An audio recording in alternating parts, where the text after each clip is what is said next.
Alors, bah, écoutez, je vous propose qu'on commence. Pour les personnes qui arriveront en cours de route, je les accepterai tranquillement. Et bien déjà, bonjour à tous. Merci d'être venus à cette visioconférence. Donc je me présente déjà, je vais commencer par là. Je m'appelle Manon Réninger, je suis la co-dirigeante de l'Institut Lupien. Je suis également la responsable pédagogique de l'Institut, c'est-à-dire que je suis en contact permanent avec nos enseignants, mais je suis aussi référente pédagogique. Je vous expliquerai un petit peu ce que ça veut dire chez nous. Mais voilà, donc je m'occupe de tout ce qui est pédagogique pour l'Institut Lupien. Donc forcément, je viens ici vous présenter une petite visio. Alors ça n'a pas duré, ça devrait durer à peu près 1 heure, quelque chose comme ça. Après, évidemment, on va prendre le temps derrière de faire un petit question-réponse. Voilà, donc après ça pourra s'étendre forcément. Alors cette visioconférence a pour nous comment se préparer aux études de droit. Le but ici, c'est vraiment de faire un rappel sur ce que sont les études de droit, à quoi ça correspond, quelles sont les filières, les chemins pour faire du droit. Évidemment, si vous utilisez, parce qu'on va forcément se pencher un peu plus sur l'université, qu'elle soit publique ou privée d'ailleurs, on y reviendra, mais sur l'organisation de votre première année, soit l'organisation en semestre, mais aussi hebdomadaire, très concrètement à quoi ressemblera votre semaine. Pareil au niveau des partiels, etc. Vraiment sur l'organisation complète, on prendra le temps de discuter des matières, des examens, des modalités d'examen. On fera aussi un point sur l'accompagnement de l'Institut Lupien aussi, mais surtout du coup des difficultés auxquelles nous répondons. Donc on va prendre le temps d'abord de faire un petit récapitulatif sur ce sur quoi en tant qu'étudiant de première année, il faut déjà être vigilant et ce sur quoi vous pouvez déjà potentiellement vous préparer en fait dès cette année, alors de première ou terminale pour certains d'entre vous. Voilà, pour ensuite prendre le temps on en parlera des conseils qu'on pourra vous donner et on finira par une petite bibliographie et comme je disais aussi sur la fin, petite question-réponse. Voilà. N'hésitez pas à m'interrompre si vous avez des questions tout au long de la visioconférence. Vous avez un espace commentaire qui existe et qui est vraiment là pour ça. Donc vraiment, n'hésitez pas à envoyer un petit message. Moi, je peux, voilà, ça pourra aussi faire en sorte ça répondra sûrement à des questions que d'autres personnes peuvent avoir. Et puis, ça permet de faire vivre un petit peu plus la réunion. Donc voilà, n'hésitez pas. Alors, donc comment se préparer aux études de droit? Alors, on va déjà commencer par définir ce que sont les études de droit. Quand on veut faire du droit, il n'y a pas 15 chemins. Il y en a plusieurs, mais il n'y en a pas 1 milliard. D'accord? Justement, on va prendre le temps ensemble de définir les différentes filières pour faire des études de droit, pour accéder aux études de droit, les avantages et les inconvénients de chacune, et puis surtout ce sur quoi en fait ça mène finalement. Alors, quand on part sur des études de droit, on part vraisemblablement plutôt sur des études longues, des études où on est plus sur 3 à 5 ans d'études, clairement.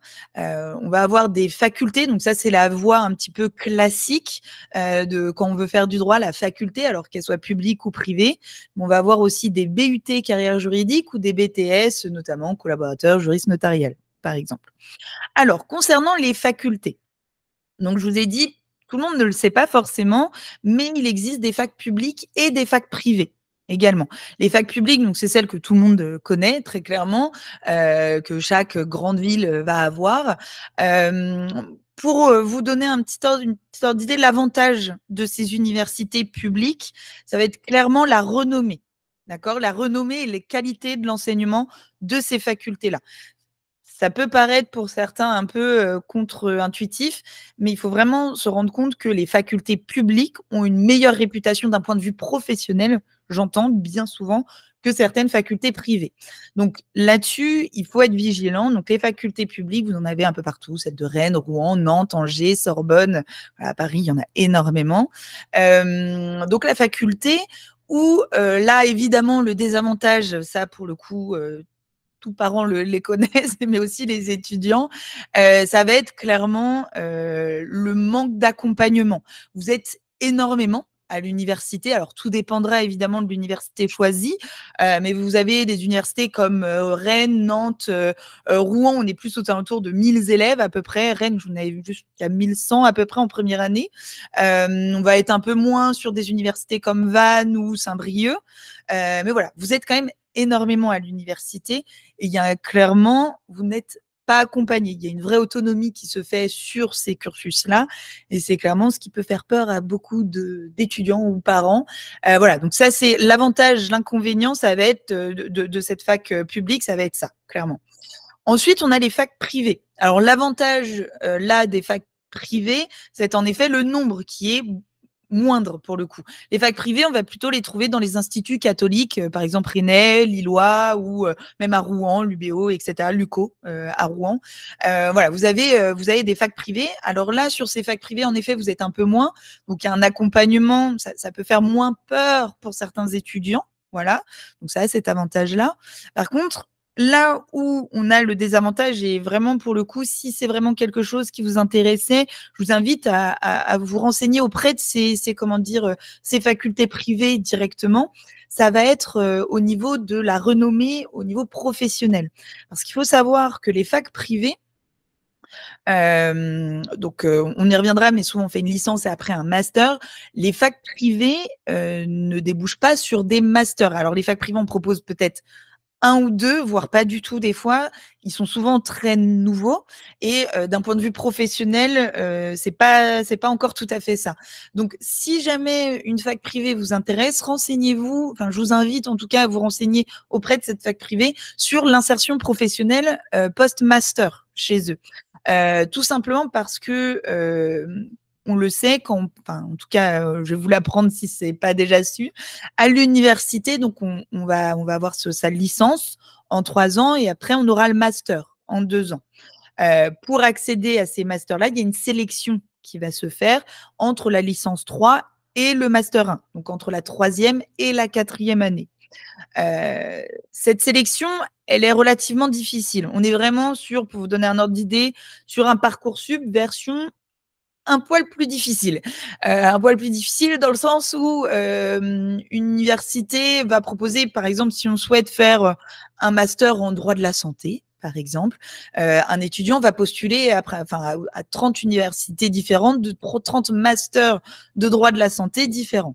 Et il va espérer être pris dans un de ces masters-là. La sélection se fera sur son dossier scolaire et aussi extrascolaire. Extrascolaire, ça va être les stages, les hobbies, les investissements peut-être associatifs, etc. La sélection là est compliquée parce que les masters, faut se rendre compte que c'est une classe de 30 élèves par université à peu près. Si on souhaite, par exemple, le master droit de la santé, à Rennes, il est de 30 élèves. Pareil dans d'autres universités. Donc la sélection est relativement importante. Et le problème, quand on vient de fac privée, c'est pour ça bien leur poser les questions aux besoins, c'est que forcément, à cette sélection-là, on ne sera pas forcément, si on veut intégrer un master de droit, un master public, du coup, vu que notre université privée n'en propose pas, on ne sera pas forcément prioritaire.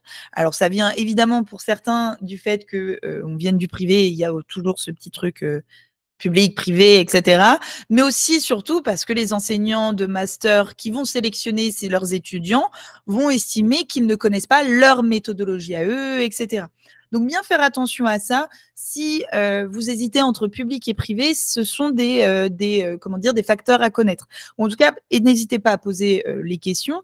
Par exemple, aux facs privées aussi, leur demander si, après la licence 3, combien intègrent le master de leur choix, leur premier choix de master, par exemple. Ça, ce sont des chiffres qui sont normalement censés pouvoir vous donner. Donc voilà, bien penser à ça. Donc, entre ces deux cursus-là, quoi qu'il en soit, la fac privée est diplômante, donc vous sortez avec une licence juridique, mais en tout cas, voilà, il y a cette accessibilité au master où il faut faire un petit peu attention. D'ailleurs, si je peux me permettre, on parlait un petit peu des masters et sélection de masters. Si jamais vous allez en fac privée parce que c'est quelque chose qui vous rassure déjà dans un premier temps et vous voyez pas les choses autrement, etc., je vous invite à y aller au moins peut-être la licence 1 à la rigueur pour vous rassurer, etc., mais peut-être directement passer en licence 2 en 2e année, parce qu'on peut tout à fait switcher de la première à la 2e année en fac publique afin d'avoir une licence qui a le cachet de l'université publique et pas celle d'université privée. Pour les sélections de master, ça peut aider. Voilà par rapport à ça. On va avoir évidemment aussi des carrières, enfin des cursus qui vont être un peu plus professionnalisants, tels que les BUT ou les BTS. Alors les BTS, notamment par exemple collaborateur juriste notarial, on est sur quelque chose de professionnalisant et assez précis. D'accord, ça vous emmène directement dans une direction, dans un métier bien précis. On est sur un cursus donc en 3 ans avec pas mal de stages, des stages qui sont obligatoires, d'où le fait, voilà, je vous expliquais que c'était un peu plus professionnalisant. BUT carrière juridique, c'est un petit peu la même chose aussi. On va avoir des stages obligatoires, etc. Par contre, ça va être un peu plus large. On va pas vous préparer à un métier particulier. Voilà. On a fait un petit tableau pour que vous rendiez compte un petit peu de ce à quoi on peut prétendre en fonction du cursus qu'on a choisi, etc. Quand on a un BTS, donc collaborateur juriste notarial, on est plutôt sur des métiers de l'assistanat. La même chose pour les BUT carrière juridique, on va être plutôt sur des métiers d'assistant juridique, secrétaire juridique, etc. Les BUT carrière juridique aussi vous parleront du fait qu'on a la possibilité de rentrer à l'université à la suite de son BUT. Pour certains, ils disent directement en master. Alors attention encore ici aussi parce que le niveau d'exigence n'est absolument pas le même entre un BUT et une licence, d'accord? Vous n'accéderez pas au master 1 avec la sélection à la sortie d'un BUT. C'est sûr et certain. À la rigueur, dans ces cas-là, on repassera la 3e année de licence pour réintégrer le milieu universitaire, classique entre guillemets, pour ensuite faire ses demandes de master. Okay, mais bien faire attention à ça parce que clairement, le taux, le niveau d'exigence, les exigences clairement méthodologiques mais aussi d'apprentissage pur de la matière ne sont clairement pas les mêmes. Tout simplement aussi parce que vous prenez le temps de faire beaucoup plus de stages, ce qui n'est absolument pas le cas à l'université. Déjà. Donc voilà, par rapport à ça, faites bien attention sur le choix les choix qui s'offrent à vous. Le petit schéma là nous explique un petit peu donc la licence. Donc comme je vous disais, licence en 3 ans. Donc on a licence 1, licence 2, licence 3. Donc ce qu'on dit L1, L2, L3. Donc c'est les 3 premières années. À la suite de sa licence 3, quand on valide sa licence, à la rigueur, on peut s'arrêter là. Après, très peu d'étudiants, je vous l'avoue, s'arrêtent après la licence. Là, ça va être plutôt pour passer certains concours de la fonction publique, à la rigueur, pour entrer dans des métiers comme gardien de la paix, pour être greffier ou alors assistante sociale, etc. Mais alors attention là aussi, parce que ce sont des concours qui sont accessibles dès la licence 3, mais qui, pour la plupart, les étudiants, enfin les personnes, les candidats à ce concours-là, sont souvent titulaires d'un master 2. Donc forcément, vu que c'est un concours, il faut faire attention. Je pense notamment au concours d'assistante sociale. Très peu d'étudiants en sortie de licence passent cet examen-là. La plupart du temps, ils attendent la fin du master 2, avec un bagage un peu plus important juridiquement, etc. Donc voilà, pour les métiers à sortie de licence. Après, on a le master. Donc, en fait, en master, on va venir se spécialiser dans les matières qui nous intéressent, nos matières juridiques qui nous intéressent. Alors, je dis se spécialiser, mais c'est pas obligatoire, d'accord? Il existe des masters très généralistes, comme droit privé général ou droit public général, si on n'a pas encore fait son choix, si on décide aussi d'être complètement généraliste. Donc ça, c'est des choses aussi à savoir. Mais quoi qu'il en soit, master, donc c'est plutôt à la sortie de ce master-là que les 3/4 des étudiants, voire les 8/10 des étudiants s'arrêtent, où on va avoir des métiers, où on va pouvoir avoir accès au notariat, l'avocature, la magistrature, etc. Mais aussi le métier de juriste. Alors ça, c'est très peu compris pour beaucoup d'étudiants et c'est normal. Il faut savoir qu'en fait, 2/3 des étudiants en sortie d'université sont des juristes, très clairement. Les juristes, qu'est-ce que c'est? Un juriste, ça va être en fait quelqu'un qui est spécialisé du droit dans sa filière. Si par exemple on a fait un master 2 en droit de l'environnement, on sera ensuite embauché soit par une entreprise privée, soit par une entreprise publique comme une mairie par exemple, ou enfin voilà une collectivité territoriale. en tant que sachant finalement. Et vous êtes conseiller juriste dans cette matière-là. Okay, et en fait, ça correspond à beaucoup d'étudiants en sortie de master, clairement. Au niveau de notariat, de l'avocature, enfin, de métier d'avocat, de magistrat également, il faut savoir que à la sortie du master 2, il y a encore des examens ou des concours, comme pour être avocat, l'examen du CRFPA qui se fait après le master 2, ou après on rentre dans une école pour encore 18 mois, voilà, avant de pouvoir passer un dernier examen pour être avocat. Voilà, des fois il faut rajouter encore quelques petites années. Et sinon, enfin, on a le doctorat. Alors là, c'est vraiment pour les étudiants motivés, où là, vraiment, on passe à bac plus 8 pour certains, parce que c'est souvent 3, voire 5 ans de doctorat pour devenir, par exemple, enseignant-chercheur. Voilà. Au niveau des études de droit, ce à quoi il faut s'attendre, voilà. Ce qu'il faut vraiment faire attention, c'est au niveau de la sélection de master. Alors, je sais que pour, enfin, il y en a certains qui sont en première, d'autres en terminale.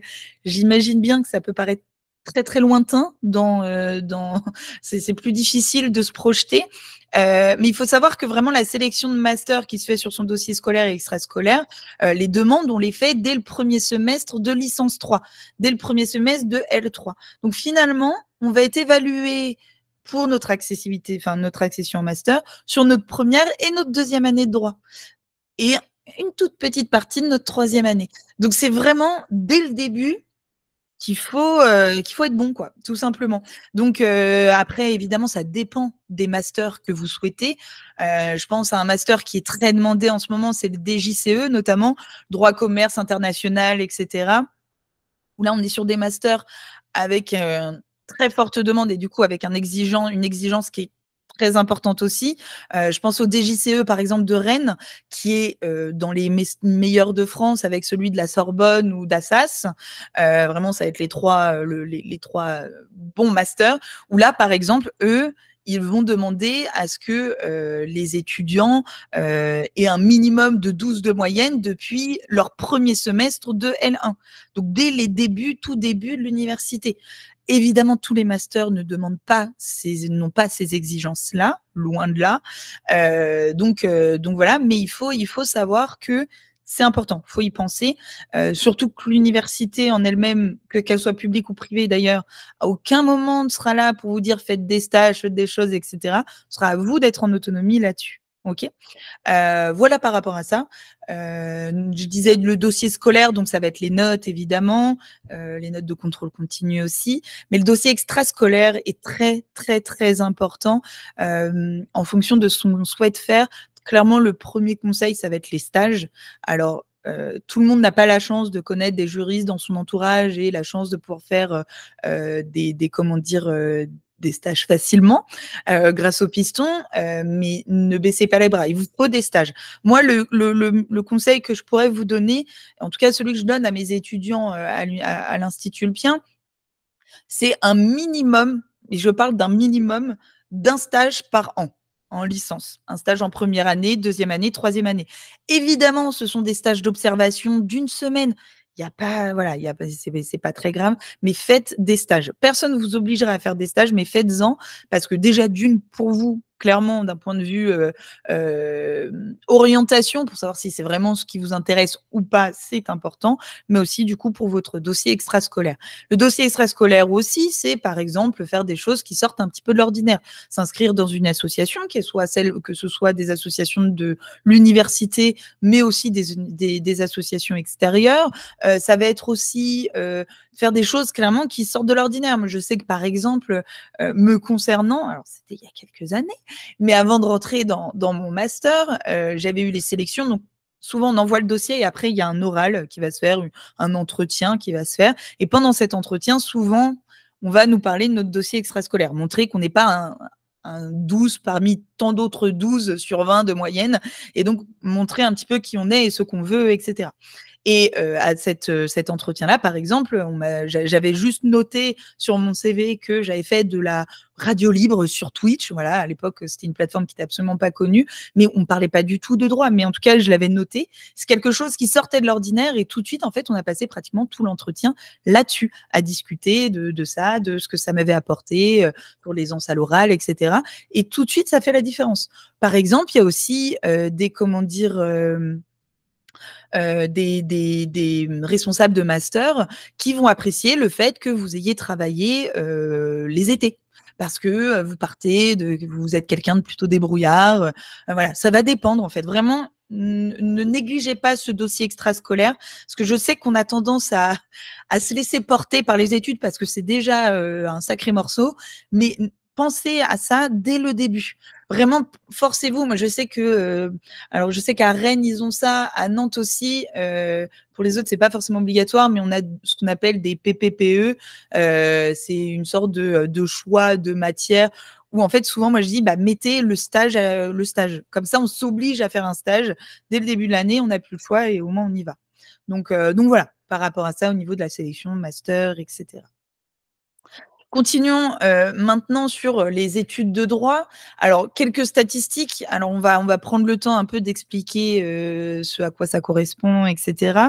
Mais quand on part sur des études de droit, on l'a vu, on était sur des études longues, donc on est sur un 5 ans minimum pratiquement, mais aussi des études qui sont exigeantes, d'accord? Au niveau des statistiques, alors là, c'est des chiffres qui datent de l'année dernière, mais ça n'a pas vraiment évolué. Ça change d'université à l'autre. Taux moyen de réussite, alors l'université de Rennes va plutôt, par exemple, communiquer sur un taux de réussite de 30 à 35%. La faculté de Rouen, l'année dernière, était plus aux alentours de 20%. Celle de Nantes, plutôt 25% de réussite en première année de droit. Alors ça, ce chiffre-là, on peut se dire, ça veut tout et rien dire. Déjà, il faut comprendre que entre 20 et 30% de réussite, finalement, ça va être au niveau des après-rattrapages, d'accord? Et surtout, redoublant compris.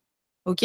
Donc, il faut faire attention à ça. Pour les primo-arrivants, les premières années, c'est beaucoup moins important. On est plus sur des taux de réussite de 10, 15% maximum. Donc, vraiment, sachez que, voilà, on va vous en demander beaucoup et il va falloir que vous soyez capable de donner aussi beaucoup. Alors, on en parlera de pourquoi ces statistiques-là, pourquoi c'est compliqué, etc. Vous allez vous rendre compte que la vraie difficulté, elle va résider dans ce que vous devez comprendre, que vous appreniez à comprendre ce qu'on attend de vous et ce que vous êtes prêt à donner aussi pour arriver jusque-là. D'accord? Donc vraiment, voilà, au niveau des statistiques, en comparaison, c'est souvent ce qu'on donne un peu, c'est la médecine où les taux de réussite sont tellement catastrophiques et du coup, voilà, c'est très compliqué. Au final, c'est à peu près la même chose en première année. À savoir qu'en droit aussi, la deuxième année, n'est pas plus facile, bien au contraire. Souvent, c'est ce que disent nos étudiants. Une fois passé la première année, en fait, ce qu'on dit, c'est qu'on va vous évaluer sur votre capacité de travail, donc votre organisation, votre méthodologie, votre rigueur, etc. Alors qu'en deuxième année, on va plutôt vous évaluer sur votre capacité de réflexion. Vraiment voir un petit peu comment vous arrivez à aller plus loin que votre cours, etc. Donc les 2 premières années en droit sont vraiment des années charnières, vraiment. Par contre, sachez une chose, c'est que si vous avez réussi vos 2 premières années, le reste, ce sera bon. Vraiment. Déjà aussi parce que en fait en droit, on va se spécialiser assez tard. La première et la deuxième année, vous avez très peu de choix de matière, sauf si vous prenez des parcours spécifiques. On y reviendra évidemment. Mais normalement, si vous faites partie du parcours standard, vous avez très peu de choix dans vos matières et c'est normal. Il nous faut un bagage finalement un peu, on reprend la base pour pouvoir après se spécialiser. Par contre, arrivé en licence 3, c'est là où vraiment on commence à s'éclater. On va se spécialiser dans certains domaines. Je sais que, par exemple, dans des universités comme Rennes ou Nantes, par exemple, on va aller choisir nos matières à la carte. Donc vraiment, on va pouvoir prendre des matières qui nous intéressent vraiment à la carte. Et celle-ci, avec qui on va choisir les coefficients de chaque matière. Autant vous dire qu'à partir de la troisième année, on commence vraiment à prendre du plaisir. Et puis aussi, mine de rien, vu que la sélection s'est un petit peu faite sur les 2 premières années, l'écrémage, on appelle dans le milieu, mine de rien aussi, la considération est un peu plus importante de la part des enseignants, même si c'est dommage, mais vous êtes un peu moins Donc forcément, c'est plus facile voilà, de faire sa place, etc. Les gros changements par rapport au lycée, au niveau de l'université. Alors, première chose, ne vous attendez pas aux mêmes notes qu'au lycée. Alors ça, je le dis aussi bien pour les étudiants que pour les parents qui nous écoutent, parce que je sais que ça peut être, et ça l'est en tout cas, et c'est normal, une grosse source de stress. Mais au niveau des notes, ne vous attendez pas à la même chose qu'au lycée. Pour vous donner un ordre d'idée, c'est celui que je donnais la dernière fois.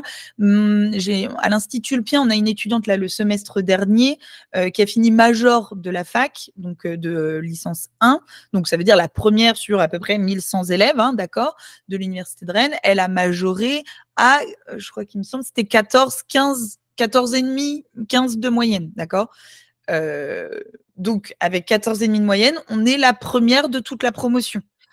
Pareil, quand on voit, parce qu'ils donnent très facilement après comment dire, le classement en fait dès le premier semestre, une étudiante qui a à peu près 11 de moyenne fait partie des 10% des élèves les meilleurs de sa promotion. D'accord? Donc, ne vous attendez pas aux mêmes notes qu'au lycée. Alors, par contre, ça ne veut pas dire qu'on ne peut pas progresser. Le 11, il est bien, mais on peut toujours aller chercher plus loin.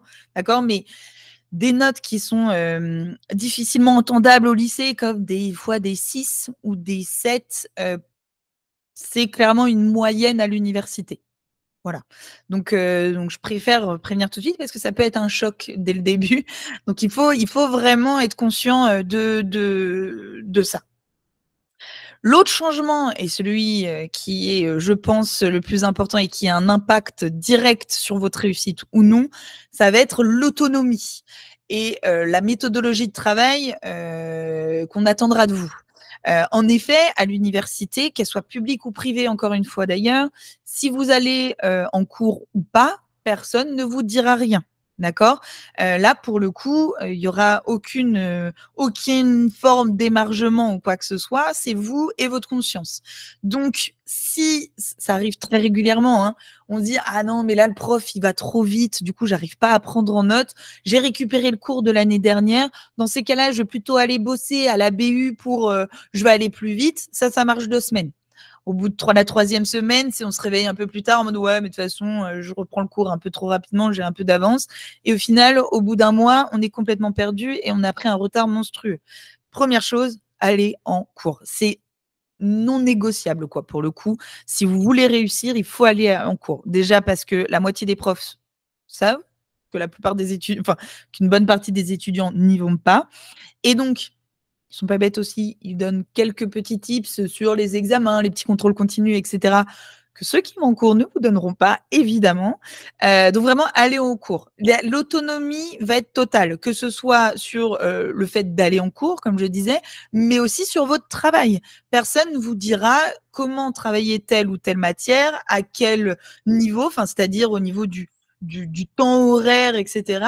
Combien d'énergie je mets dans telle matière plutôt que celle-ci, pourquoi, comment je la travaille. Ça, vous êtes seul face à ces questions, d'accord?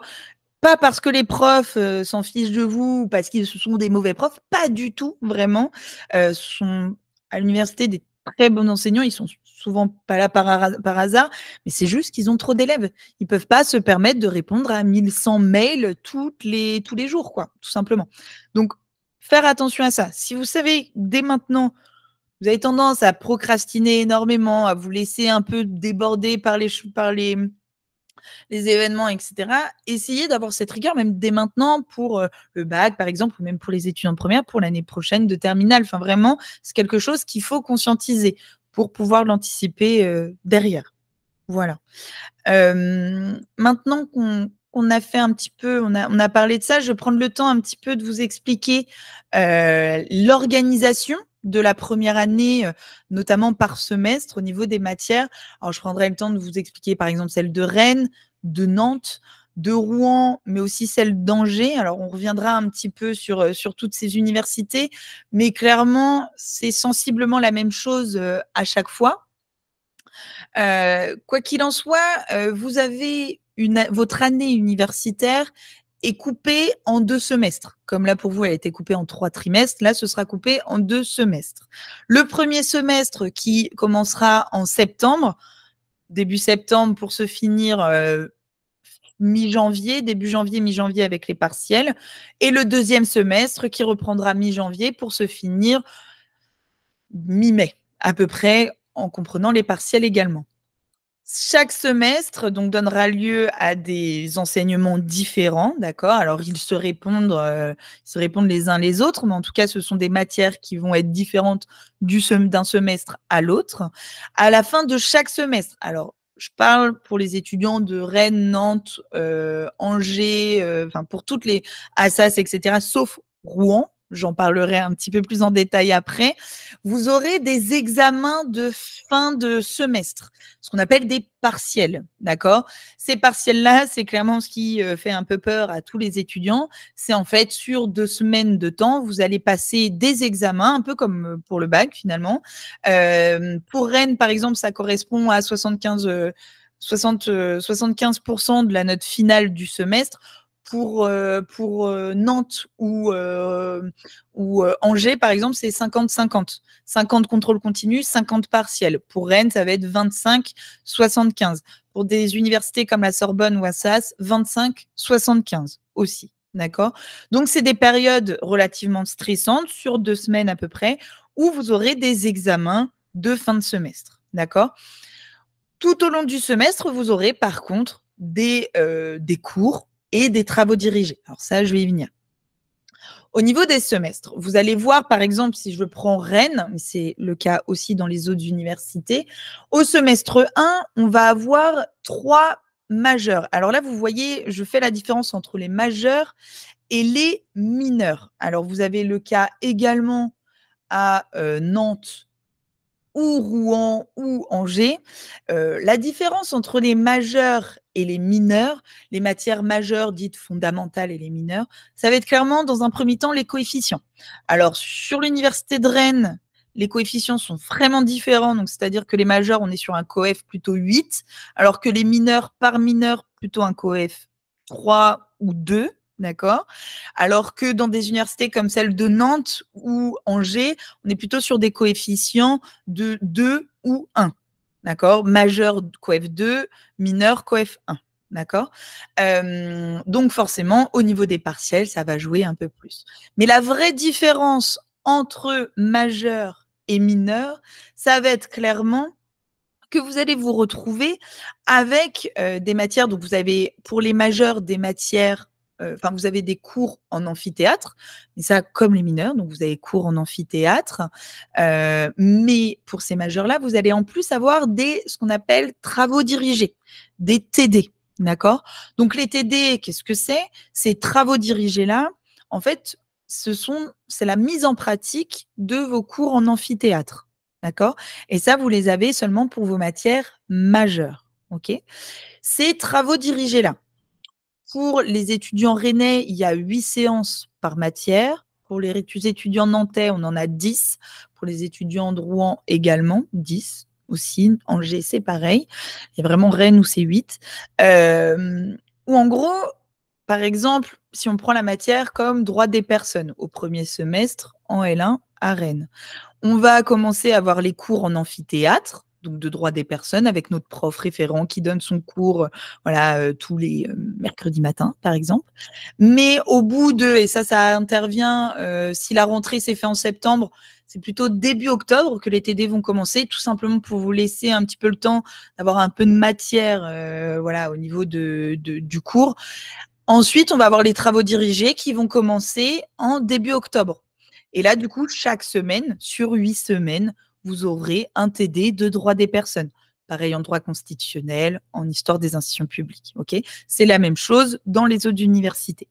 Ces TD-là, pourquoi j'insiste un peu dessus? C'est tout simplement parce que ces TD-là vont vraiment être le gros de votre travail personnel. C'est, allez, on va dire 60-70% de votre travail perso, ça va être ces TD. Pourquoi? Tout simplement parce que chaque TD, chaque travaux dirigés, quand on va y aller, on aura dû faire une préparation. On aura dû on doit faire son TD, comme on dit. Si vous voulez, vous avez le cours en amphithéâtre, vous voyez différentes parties du cours, et en TD, on va avoir, par exemple, un chapitre en particulier. D'accord? Sur ce chapitre-là, vous allez avoir ce qu'on appelle un fascicule de TD, une plaquette de TD, où il y aura différents documents, et cetera. Donc vous aurez à travailler ces documents et à faire un exercice pratique qui sera potentiellement ramassé par son enseignant et qui donnera lieu et qui correspondra aussi à vos notes de contrôle continu. D'accord? Donc les TD font partie de votre contrôle continu. C'est des sortes de devoirs maison, si vous voulez. Et donc, si au premier semestre, vous avez 3 majeurs, ça veut dire que vous aurez chaque semaine 3 TD de 2 heures, de cours de 2 heures, et donc 3 devoirs maison à rendre potentiellement chaque semaine. Ça va être assez lourd au niveau de la charge de travail, mais on y reviendra.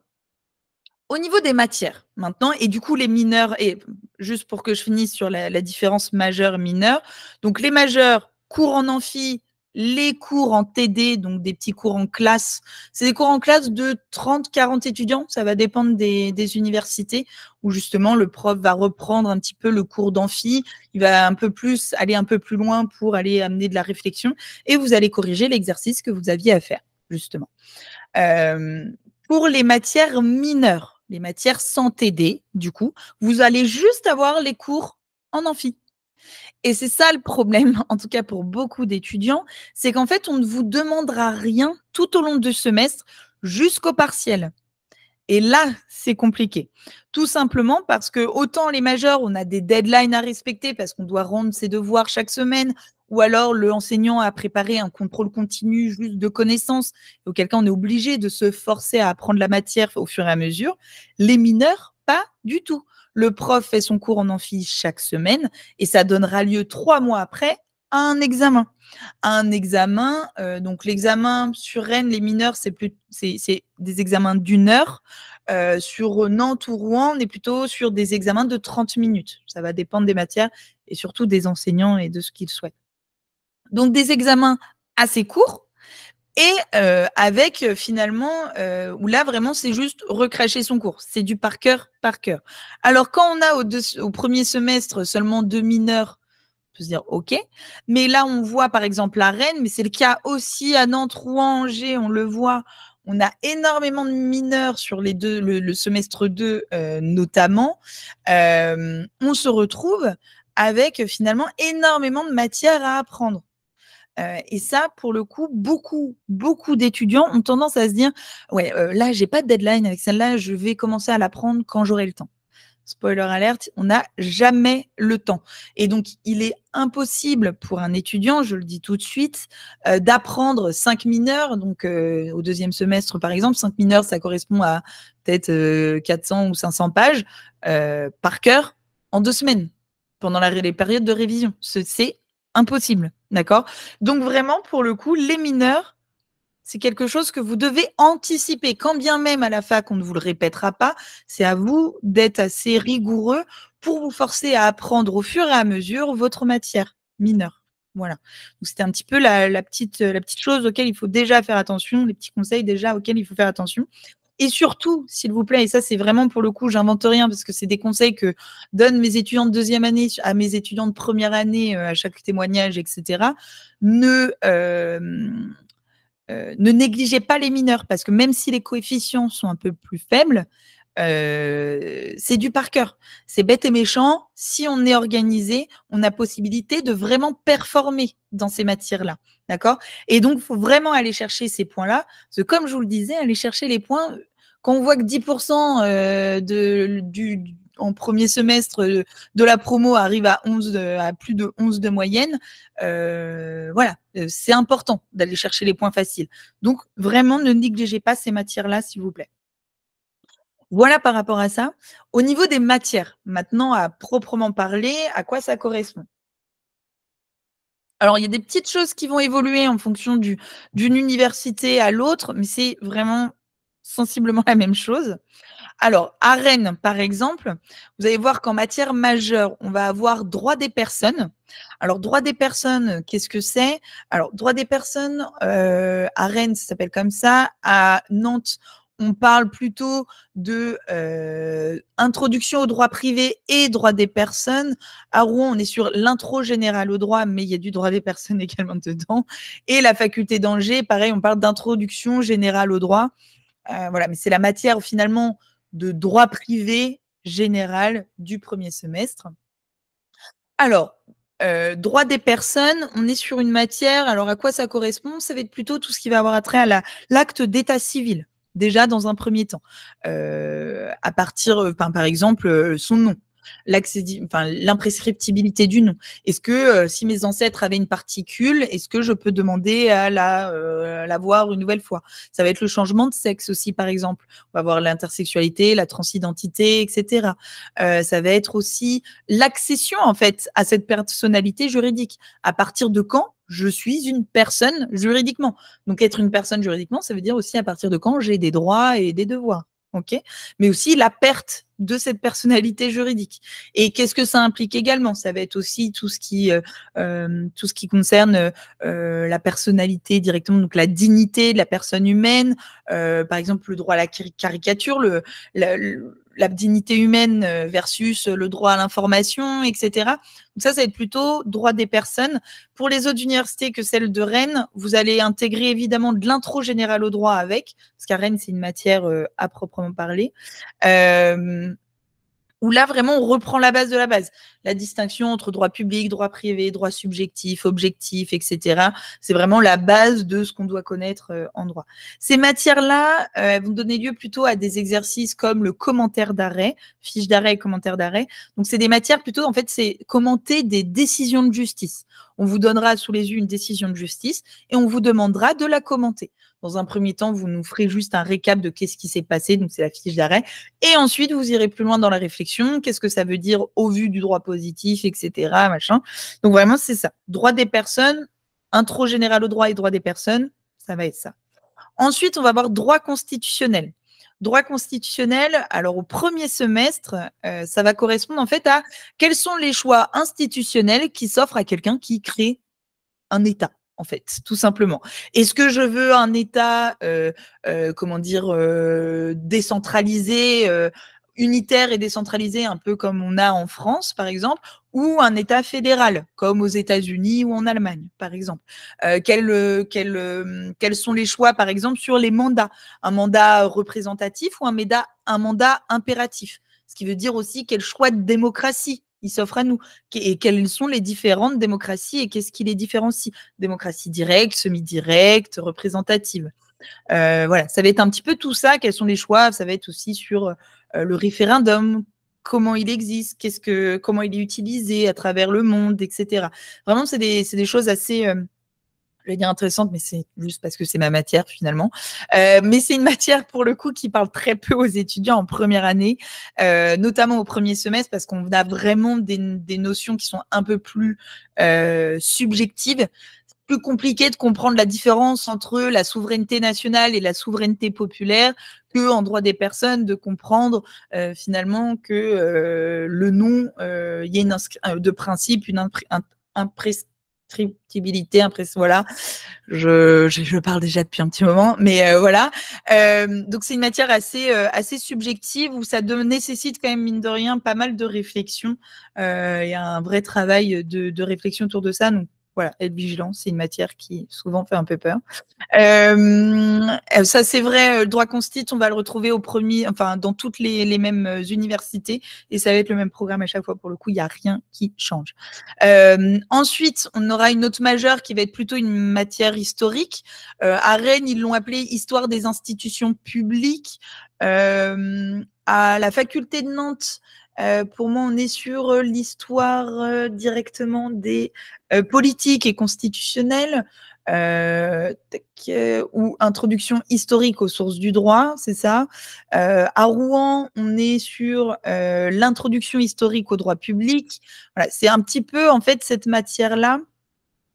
On va être plutôt sur une matière évidemment historique, où on va reprendre un petit peu les différentes époques et comment étaient organisées les institutions à ces époques-là. Voilà. Donc, on va reprendre vraiment de très loin sur, par exemple, depuis la Révolution, vous imaginez, ça a largement évolué, toutes les républiques, les empires, la monarchie, comment ça s'organisait, pourquoi ça s'organisait comme ça, qu'est-ce qui fait qu'on est passé d'une à l'autre, etc. D'accord? Donc, c'est une matière relativement dense avec énormément d'apprentissage par cœur, notamment les dates, hein, évidemment. On ne peut pas y couper. Pour ça aussi, avoir un bagage de culture G par rapport à ça, on ne va pas se mentir, c'est pas plus mal. OK? Voilà, ça c'est pour le semestre 1. Je m'attarde pas sur les mineurs parce que vraiment pour le coup, celles-ci, elles évoluent vraiment d'une université à l'autre. Mais c'est à peu près, enfin voilà, ça revient régulièrement, hein, mais vous verrez après chaque université. Au niveau du semestre 2, donc qui lui commencera début mi-janvier, début janvier. Alors là, pour le coup, c'est la même chose pour tout le monde au niveau des matières fondamentales, des matières majeures. On va être sur droit de la famille et droit constitutionnel 2, du coup. Le droit de la famille, c'est un petit peu la suite du droit des personnes. Droit de la famille, on est, comme son nom l'indique, sur tout ce qui va être les règles juridiques qui s'apparentent à la famille. Donc, ça va être déjà les fiançailles, par exemple, le mariage, le démariage, donc le divorce, mais ça peut être aussi l'annulation, l'annulité relative ou absolue. Ça va être aussi toute la filiation. On va travailler la GPA, la PMA, l'adoption. Voilà, on va travailler énormément de sujets. Alors là, pour le coup, les exos pratiques, c'est pareil pour tout le monde aussi, en droit de la famille, ce sera un cas pratique. Alors le cas pratique, qu'est-ce que c'est réellement? En fait, c'est une mise en situation, on joue à l'avocat, si vous voulez. On nous dit, voilà, monsieur machin et madame machin se sont mariés en 2003, ils ont eu 3 enfants, sauf que 10 ans après, monsieur X comprend qu'il n'était pas le père biologique de ses enfants, mais qu'en fait, c'était le voisin d'à côté, etc. Et en fait, que se passe-t-il au niveau de la filiation, du mariage, de la demande de divorce, les prestations compensatoires, etc. Donc, c'est un exercice où, en fait, vous jouez à l'avocat et vous donnez conseil, finalement, à l'un des personnages de l'exercice, quoi. J'ai pas donné les exercices pour le droit constitutionnel, donc ça c'est vrai aussi au premier, au deuxième semestre. Ce sont la plupart du temps des dissertations. Alors, elles sont bien différentes des dissertations qu'on peut rencontrer au lycée. On est sur des dissertations, alors avec une méthodologie très précise, hein, 2 parties, 2 sous-parties. Les titres sont apparents, pas de verbes conjugués dans les titres. Enfin, vraiment, il y a plein de choses. Les profs, et nous, on sera capable de vous donner toutes ces règles-là. Mais au-delà aussi, ça nécessite une vraie réflexion, comme je vous le disais, sur votre cours. Si vous apprenez votre cours par cœur, mais que vous restez là-dessus, vous aurez le fameux 7 sur 20 avec écrit des connaissances métro-descriptifs. Donc, il faut vraiment comprendre ce qu'on attend de nous en droit constitutionnel. J'insiste parce que ce n'est pas forcément évident et ça, vraiment, la pratique sera la clé de votre réussite là-dessus. Donc, droit constitutionnel 2, là, pour le coup, vous allez étudier la constitution de la Ve République. Donc, notre constitution actuelle depuis 1958. Et finalement, vous allez étudier de savoir, voilà, quelle est donc les articles, on va les apprendre tranquillement, on va les connaître, mais surtout on va être amené à les comparer avec ce qui se passe actuellement. L'évolution de nos institutions, comment ça se passe, qu'est-ce qu'on peut en dire, critiquer, etc. Donc ça, c'est une matière qui aussi nécessite pas mal de culture G, connaître ses présidents un peu des années précédentes, même si vous n'étiez pas forcément né, mais c'est aussi comprendre et s'informer sur l'actualité. Je pense notamment là avec mes étudiants en droit constitutionnel, on voyait par exemple les révisions constitutionnelles. À quel moment on peut réviser la Constitution? Est-ce que c'est facile, pas facile? Comment ça se passe? Là, par exemple, il y a une révision constitutionnelle qui s'est faite il y a peu de temps. Vous devez être au courant de ça. D'accord? Donc voilà, c'est important. Pareil avec les réformes des retraites, par exemple. Comment le débat parlementaire s'est fait? C'est exactement ce qu'on travaille en droit constitutionnel au deuxième semestre. C'est en fait, on reprend chaque institution, le président, le Premier ministre, le gouvernement, le Parlement, le Conseil constitutionnel, et avec toutes ces institutions-là, on voit qu'est-ce qui est écrit dans la Constitution, qu'en est-il réellement, qu'est-ce qu'on en dit. Voilà, en gros. Et donc, comme je disais, là, on est sur des dissertations. Pour les matières d'histoire, je l'ai pas dit non plus, mais pour les matières d'histoire, on est plutôt sur des commentaires de texte. Alors là, pour le coup, ça ressemble un peu plus à ce que vous avez vu au lycée, au niveau de vraiment la méthodologie bête et méchante du triptyque où on cite une partie de notre texte, on l'explique et ensuite on l'exploite au vu de nos connaissances. Faire attention, ça, la difficulté, c'est toujours la même. Faire attention à ni paraphraser, ni partir dans la dissertation et coller un peu plus au texte. Voilà par rapport à ça. au niveau des matières, c'est tout ce que j'avais à dire. Alors, je voulais faire un point quand même sur Rouen parce que je crois que j'ai des étudiants qui potentiellement aimeraient être à Rouen l'année prochaine. Sur Rouen, alors, c'est différent cette année, enfin depuis là 2 ans maintenant, parce que c'est une faculté test. Si vous voulez, il n'y aura pas de partiel en fin de semestre. À Rouen, en fait, c'est justement, c'était à la base pour pallier au clairement taux d'échec qui était un peu trop important à l'université. Ils ont décidé de mettre que du contrôle continu. Le problème, pour en avoir parlé avec beaucoup d'enseignants et pour avoir accompagné beaucoup d'étudiants aussi à Rouen, c'est que il y a pas beaucoup de choses qui ont été mises en place non plus pour vous dans le soutien et l'accompagnement. Ce qui fait qu'en fait, vous retrouvez votre semestre, vous n'allez pas avoir de partiel en fin de semestre, mais en fait, vous allez avoir par matière, à part pour l'histoire où je crois qu'en plus, il n'y en a qu'un, avec 2 contrôles continus à gros coefficients partiel, quoi. Donc, ce qu'ils appellent un CC1, un contrôle continu 1 et un contrôle continu 2. Mais du coup, ça intervient très, très tôt dans l'année. En fait, je crois que le CC1, il arrive pratiquement au bout d'un mois et demi, pratiquement. Donc, autant vous dire que là, déjà, au niveau de la méthodo, c'est pas encore tout à fait ça. Donc, c'est important de vraiment savoir ça pour s'y préparer au maximum, notamment au niveau de la méthodologie. Parce qu'il faut vraiment être armé à ce moment-là. Et après, le CC2 qui arrive aussi après, donc en fin de semestre. Mais le problème en plus de ça, c'est contrairement aux étudiants de Nantes, Rennes, etc., qui ont, avant leur période de partiel, des périodes de révision, vu que vous, c'est censé être du contrôle continu, il n'y a pas de période de révision. Donc, en fait, vous allez passer ces examens-là, enfin, ces contrôles continus-là, en même temps que vous aurez vos TD comme d'habitude, vos cours le matin comme d'habitude, etc. Donc, d'un point de vue stress et gestion orga, c'est un peu plus dur pour vous. Donc vraiment, prenez le temps de vous préparer à ça parce que c'est pas évident.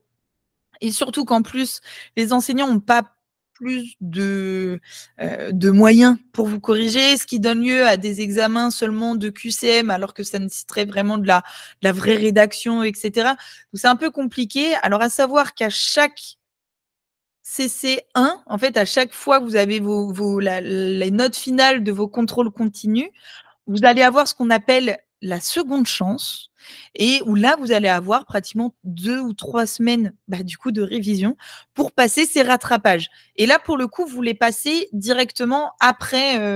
Par exemple, pour le semestre 1, vous les passez en janvier et pour le semestre 2, vous les passez au mois de mai. D'accord. Et ce qui fait qu'en fait, j'ai beaucoup d'étudiants, par exemple, qui me disent ouais, mais cette seconde chance, en fait, c'est finalement mes vrais partiels parce que là, j'ai vraiment le temps de les préparer, etc. Ce qui fait que vous n'avez pas de rattrapage comme les autres pourraient avoir au mois de juin, par exemple. Donc, faites attention à ça. Il faut être relativement prêt rapidement quand on est sur Rouen et qu'on est évalué au contrôle continu. Voilà, ça, c'est une chose que je voulais vous dire aussi. Notamment aussi au niveau des TD, ça me paraissait important de faire un point dessus. Donc, comme je vous disais, vous avez 8 ou 10 séances par matière de TD. Donc, vous avez 8 exercices pratiques à faire chaque semaine à peu près dans le semestre. Donc, ces exercices pratiques, vous imaginez bien, ils correspondent à l'exercice final que vous aurez au partiel ou au contrôle continu. Faut savoir une chose, et ça, je préfère vous le dire tout de suite, que vous soyez accompagné par l'Institut Ulpien ou pas, d'ailleurs, ne vous satisfaisez pas que des exercices de l'université. Allez plus loin. Parce qu'en fait, il faut vraiment se rendre compte que la méthodologie, et ça, je pense qu'à l'université, si vous avez fait les portes ouvertes ou vous avez pu échanger avec d'autres étudiants, etc., déjà en place à la fac de droit, on a pu vous le dire, la méthodologie, comprendre ce qu'on attend de vous, c'est très compliqué. Au début, ça peut être un peu frustrant en disant, j'ai mis mon cours, oui, mais ce qu'on attend de toi, c'est pas que ton cours. Et ça, c'est compliqué. Et le problème, c'est qu'en fait, déjà, à l'université, on nous propose que 8 exercices ou 10 exercices, enfin, même pas, parce qu'à Rouen et Nantes, en fait, il y a les 2 premiers, c'est de la méthodologie. Donc, en fait, vous faites 8 exercices, 8 exercices, pardon. C'est pas assez. C'est pas assez pour comprendre, en fait, ce qu'on attend de nous et comment faire, etc. Surtout que sur ces 8 exos-là, vous n'allez être ramassé potentiellement qu'une fois. 2 max, mais la plupart du temps, vous n'êtes même pas ramassé des fois pour certains profs parce qu'ils n'ont pas le temps. Ils ramassent juste pour voir si vous avez fait votre boulot, ce qui donnera lieu à une note de participation, mais vous avez pratiquement enfin, ouais, 1 ou 2 retours grand maximum par semestre sur votre travail. Donc, c'est vraiment ça qui est compliqué, je pense. En tout cas, moi, c'est ce qui a été le plus compliqué pour moi en tant qu'étudiante et c'est ce sur quoi, du coup, on insiste énormément avec l'Institut Ulpien, c'est vous expliquer, reprendre vos copies, vous expliquer ce qu'on attend de vous. Parce que là, c'est impossible pour un étudiant, parce que potentiellement, si vous n'êtes pas ramassé, vous pouvez faire 8 fois les mêmes bêtises, les mêmes erreurs, que vous ne le savez pas en fait, finalement. Et donc, soyez vigilants là-dessus. Allez au-delà des exercices qui sont demandés à l'université. Vous aurez, peu importe la fac dans laquelle vous allez aller, une BU, une bibliothèque universitaire à côté de vous, avec des annales corrigées. D'accord? Allez lire ces annales corrigées, au moins pour être, enfin, en fait, et les lire de façon intelligente en disant, OK, pourquoi il a proposé cette correction, comment il a rédigé son titre, etc. Ça, c'est le premier conseil que je vous donne vraiment là-dessus, parce que vous allez avoir que trop peu d'exercices. Et encore, moi, j'ai une étudiante ce semestre, par exemple, qui m'a dit, oh, j'ai trop de chance, mon chargé de TD, il ramasse pas ce semestre. Donc, j'ai jamais trop à vraiment bien faire ma disserte de constit. Je lui dis, ah, mais mon Dieu, mais ce n'est pas un service qu'il vous rend là. Il n'a pas le temps, ok. Mais en fait, si vous ne vous forcez pas à faire les exos, vous vous retrouvez au partiel, vous êtes foutu. Parce que vous n'aurez pas compris l'exercice, parce que vous n'aurez pas eu de retour sur votre boulot. Enfin, vraiment, c'est être vigilant par rapport à ça. D'accord? Notamment sur les majeurs. Voilà, un petit peu ce que je voulais mettre en relief par rapport à ça. Encore des petits conseils qu'on peut donner, c'est toujours bon à prendre. Ensuite, donc là, on a parlé de l'organisation des semestres. Maintenant, on va aller un peu plus dans le détail avec l'organisation par semaine, finalement, à quoi ressemble une semaine d'un étudiant en droit. Alors là, j'ai mis, c'est une moyenne. Évidemment, ça évolue en fonction du moment dans l'année où on se trouve et si on est en première ou deuxième année et de nos capacités aussi. Vous avez peu d'heures de cours à la fac, d'accord? Surtout par rapport à ce que vous avez actuellement au lycée. Il faut savoir que vous avez entre 20 et 25 heures de cours par semaine. Pour l'organisation de la semaine en elle-même, pour l'université de Rennes, tous les licences 1 ont cours le matin en amphithéâtre. Donc, vous avez cours du lundi au vendredi de 9 h à midi. C'est tout. Et le reste, en fait, les après-midi, et ça, c'est à partir d'octobre et à partir de février avec les TD, vous aurez vos séances de TD, donc 2 fois 2 heures ou 3 fois 2 heures qui vont se rajouter dans les après-midi, avec l'anglais également. Donc, très peu d'heures de cours. Pour les autres universités comme Nantes, Rouen et Angers, en fait, vous êtes divisés en divisions. Alors, comment dire, à Rouen, vous êtes division A ou division B, ce qui fait que les divisions A, alors ce semestre, après, chaque semestre, ça évolue. Division A, ils avaient cours le matin, division B, ils avaient cours l'après-midi. À Nantes, c'est un peu plus éparpillé dans son, comment dire, dans sa semaine. Mais vous avez souvent des petites journées où il n'y a pas cours du tout, par exemple. Donc, vous pouvez avoir un week-end de 3 jours, mais attention, parce qu'il y a très peu d'heures de cours, 20-25 heures de cours par semaine à peu près, mais vous avez autant d'heures, si ce n'est beaucoup, un peu plus quand même, de travail personnel. Alors, le travail personnel, et c'est pour ça qu'on insiste sur l'organisation. Alors, j'ai dit le mot organisation déjà, je pense, 5-6 fois. Je vais le répéter encore 20 fois, je pense, jusqu'à la fin de cette réunion, mais c'est primordial, vraiment. Sur comment dire, votre travail personnel. Alors ça comprend, comme je disais, le fait de préparer ses travaux dirigés, donc faire ses devoirs maison. Pour vous donner un ordre d'idée, un devoir maison bien fait, alors ça va dépendre aussi de si on est au début du premier semestre, du coup on est un peu plus lent, ou à la fin par exemple, où là on a gagné en autonomie, en efficacité. Mais si on prépare un TD de façon correcte, donc là-dedans je reprends le cours, ensuite je retravaille tous les documents de la plaquette justement, et ensuite je fais l'exercice qui m'est demandé en rédaction. Là pour le coup, on est aux alentours de 8-9 heures par travaux dirigés. OK? Ça, c'est au début, évidemment, parce qu'on est plus lent dans la rédaction, et cetera.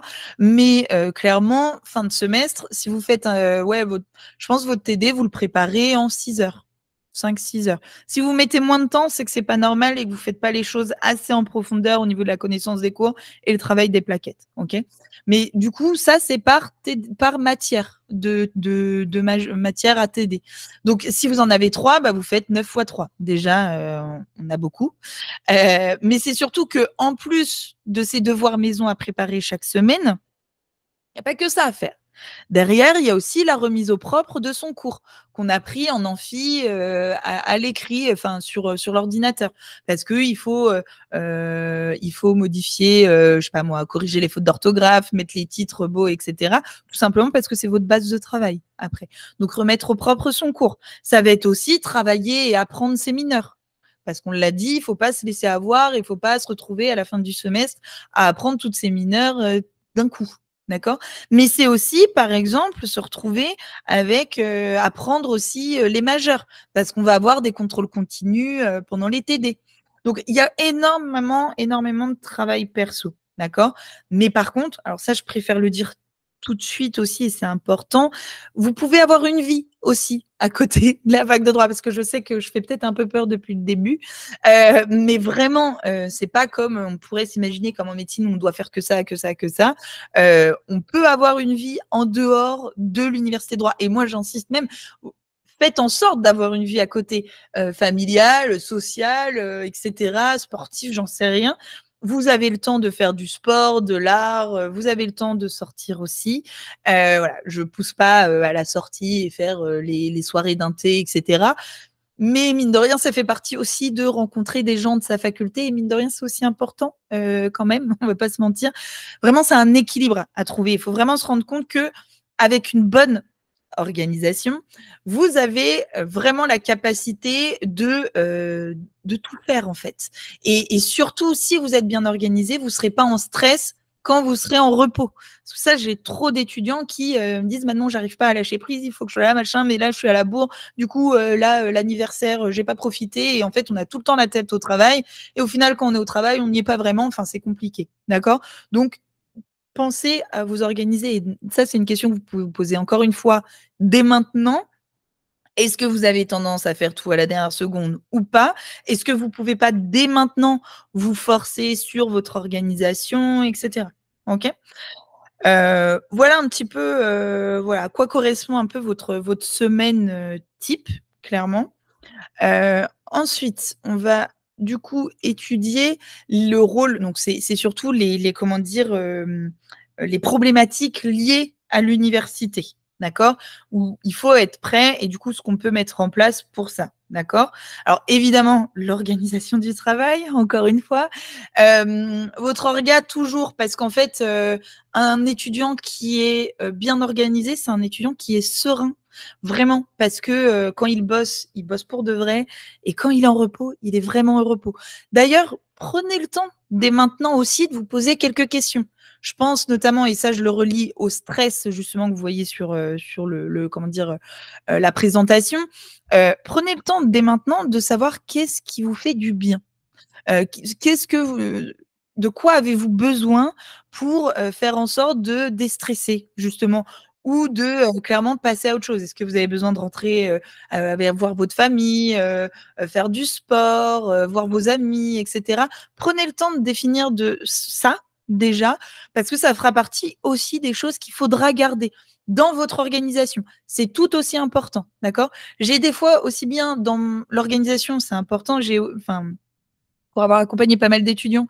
J'ai aussi bien des profils où c'est difficile de s'organiser parce qu'on a tendance à se la couler douce et c'est compliqué et à procrastiner et à se mettre au travail, c'est difficile. Donc là, on va essayer de se mettre des petites carottes, etc. Mais j'ai aussi bien des étudiants qui vont trop bosser parce qu'il faut être trop organisé, etc. Et là, au final, c'est pas bon du tout. Prenez bien en compte le fait que les pauses, le repos est tout aussi important que le travail. C'est un muscle, il faut pouvoir le bosser correctement, celui-ci. D'accord?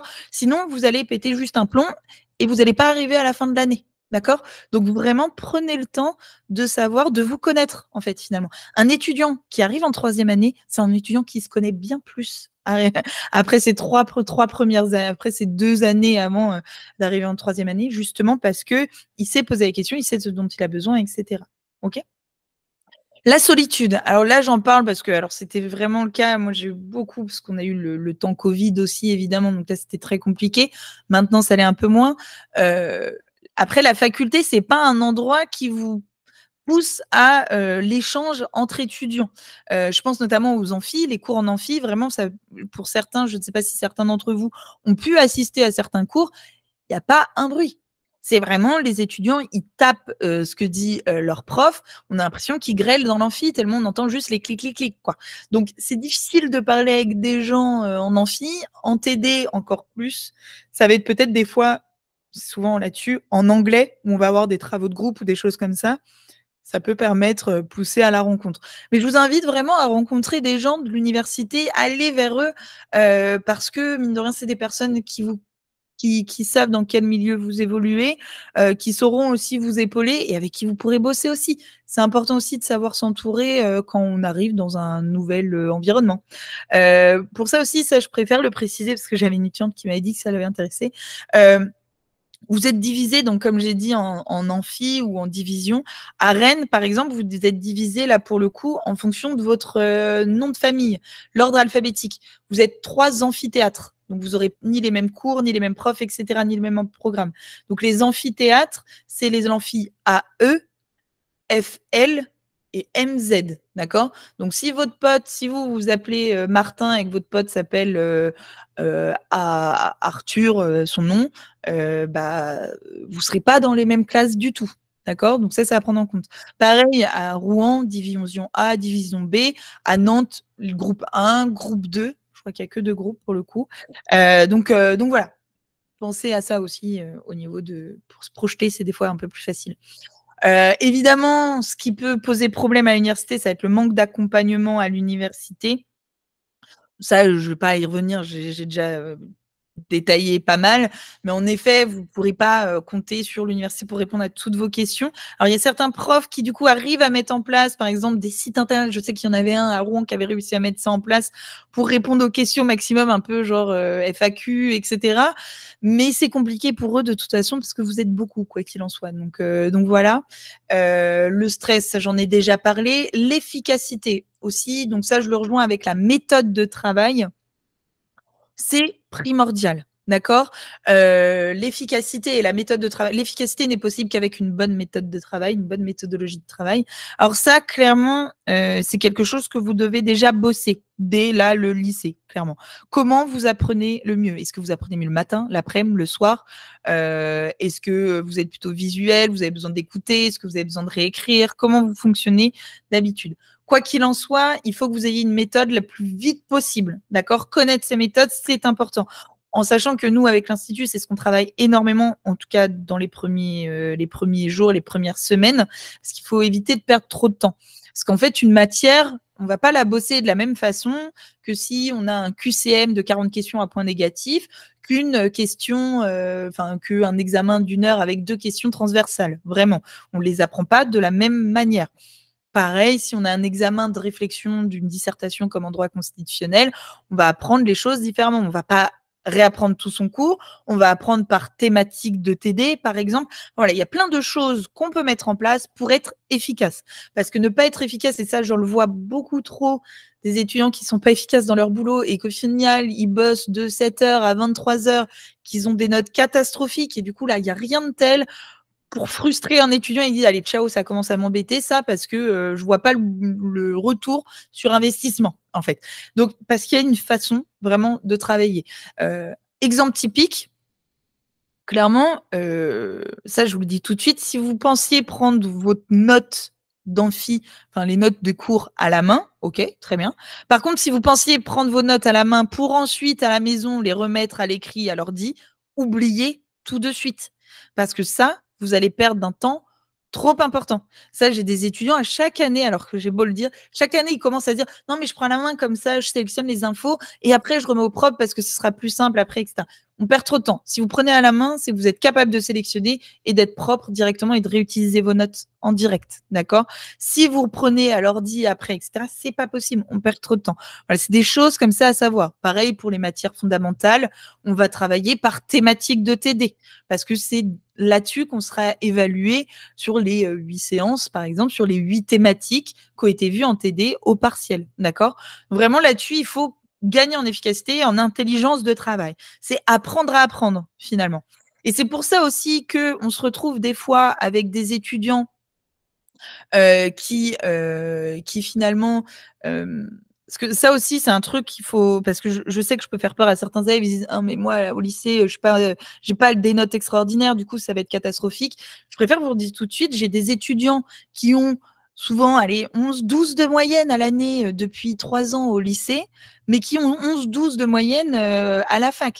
Parce qu'en fait, ils ont cette méthodologie, en fait, ils ont été forcés à bosser, tout simplement. Alors que des fois, je me retrouve avec des étudiants qui vont avoir au lycée d'énormes facilités, donc on a mentionné très bien au bac, etc., mais qui ne valident pas forcément leur première année de droit, parce qu'ils n'ont pas appris à bosser. Et les facilités à la fac, on les oublie. Vraiment, peu importe votre niveau, vous les oubliez. Vous allez devoir bosser de toute façon.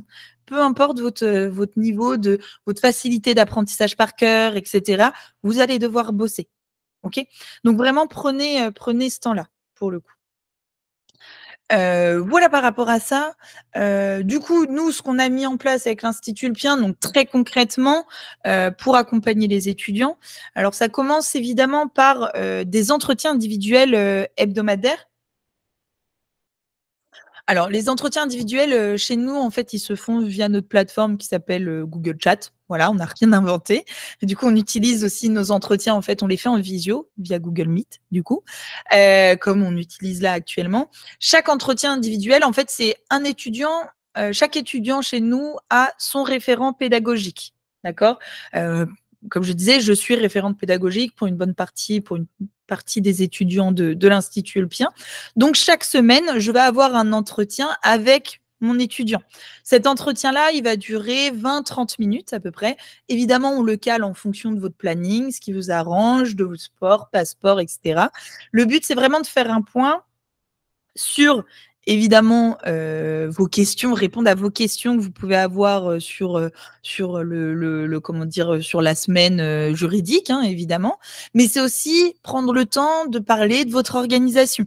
C'est là aussi, on va prendre le temps de voir un peu la température, comment vous allez, comment ça se passe au niveau du boulot, est-ce qu'on n'est pas en train de prendre l'eau. Mais c'est aussi à ce moment-là où nous, on va réfléchir un peu pour vous, en disant, bon là, il y a partiel dans 3 semaines, on va aller mettre en place ensemble un petit plan de bataille parce qu'il faut être prêt. Donc, comment on fait ça? Donc, on va se mettre des objectifs aussi chaque semaine. Le but, c'est vraiment d'être sûr que vous ayez une oreille déjà. Parce qu'on ne va pas se mentir, chaque semaine, on s'appelle tout au long de l'année. Mine de rien, on arrive à créer une relation. Alors, c'est une relation évidemment professionnelle, etc. Mais là-dessus, ce que je veux dire, c'est que moi, je connais mes étudiants. Donc, je sais quel genre de stress vous avez tendance à avoir, quelles sont vos capacités d'apprentissage, ce dont vous avez besoin, en fait. Et en fonction de ça, c'est plus facile pour nous de vous accompagner aussi et de vous proposer voilà, les méthodologies adéquates, etc. D'accord? Donc, ces entretiens, c'est toutes les semaines. C'est des entretiens qui sont obligatoires, hein, j'insiste là-dessus. C'est nous qui venons vers vous où je veux m'assurer, on veut s'assurer que vraiment, il n'y ait pas de lâcher prise, qu'il n'y a personne qui prend l'eau et que là, vraiment, on arrive à bien travailler. En plus des entretiens chaque semaine où on reprend la méthodo, les cours, l'orga, etc., on va avoir les cours particuliers. Alors, chez nous, c'est que des cours particuliers en illimité. D'accord? Alors, j'ai oublié de le préciser, mais je pense que vous le saviez déjà. À l'Institut Lpien, on n'accompagne que 60 étudiants. D'accord?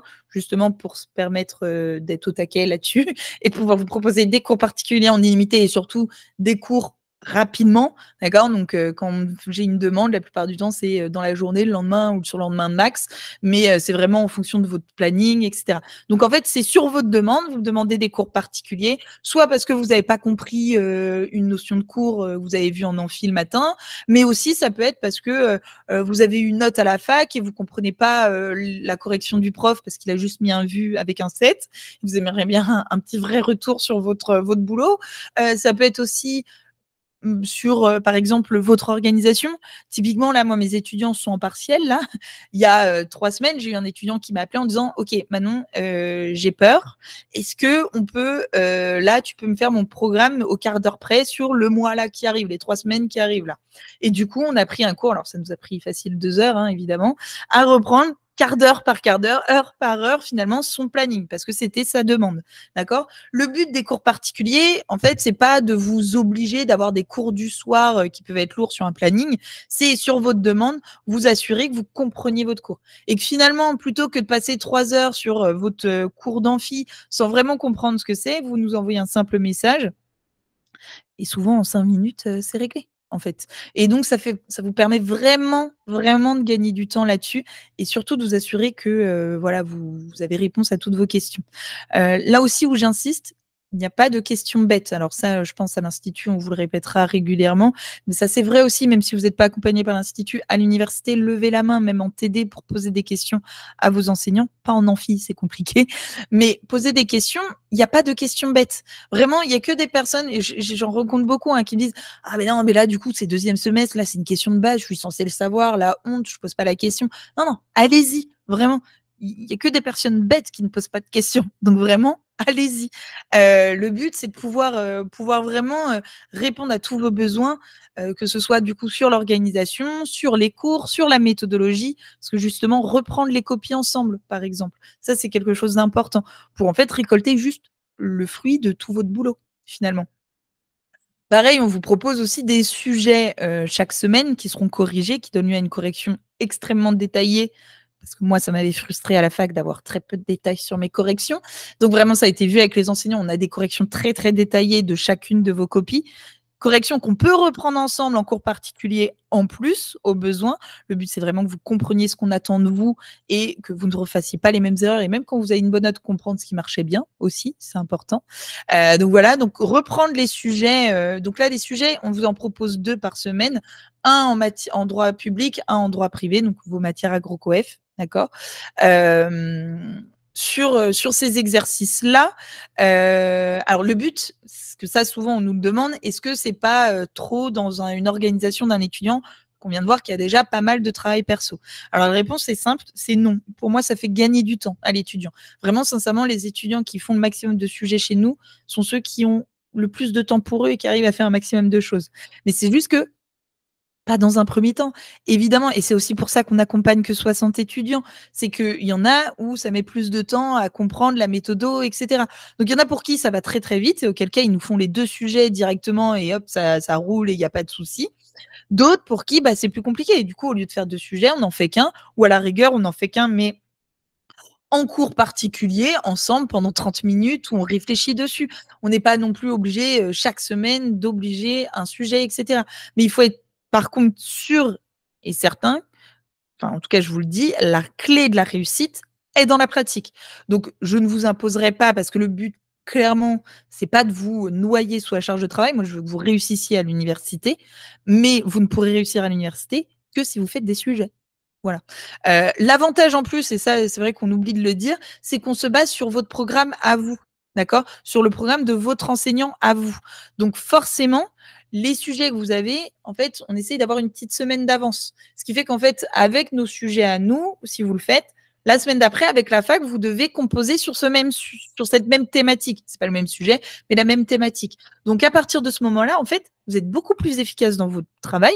Vous savez de quoi vous parlez, vous avez déjà eu une correction sur cette thématique, et donc si vous êtes ramassé, en plus, ça fait une meilleure note de contrôle continu. Donc, vraiment, prenez le temps de faire ces sujets-là. Après, encore une fois, on s'adapte. Quand on est en période de partiel, il n'y a pas de sujet, c'est évident. Mais quoi qu'il en soit, on peut les faire ensemble, etc. Mais il faut s'exercer de toute façon pour être amené à se questionner sur le sujet et comprendre la méthode.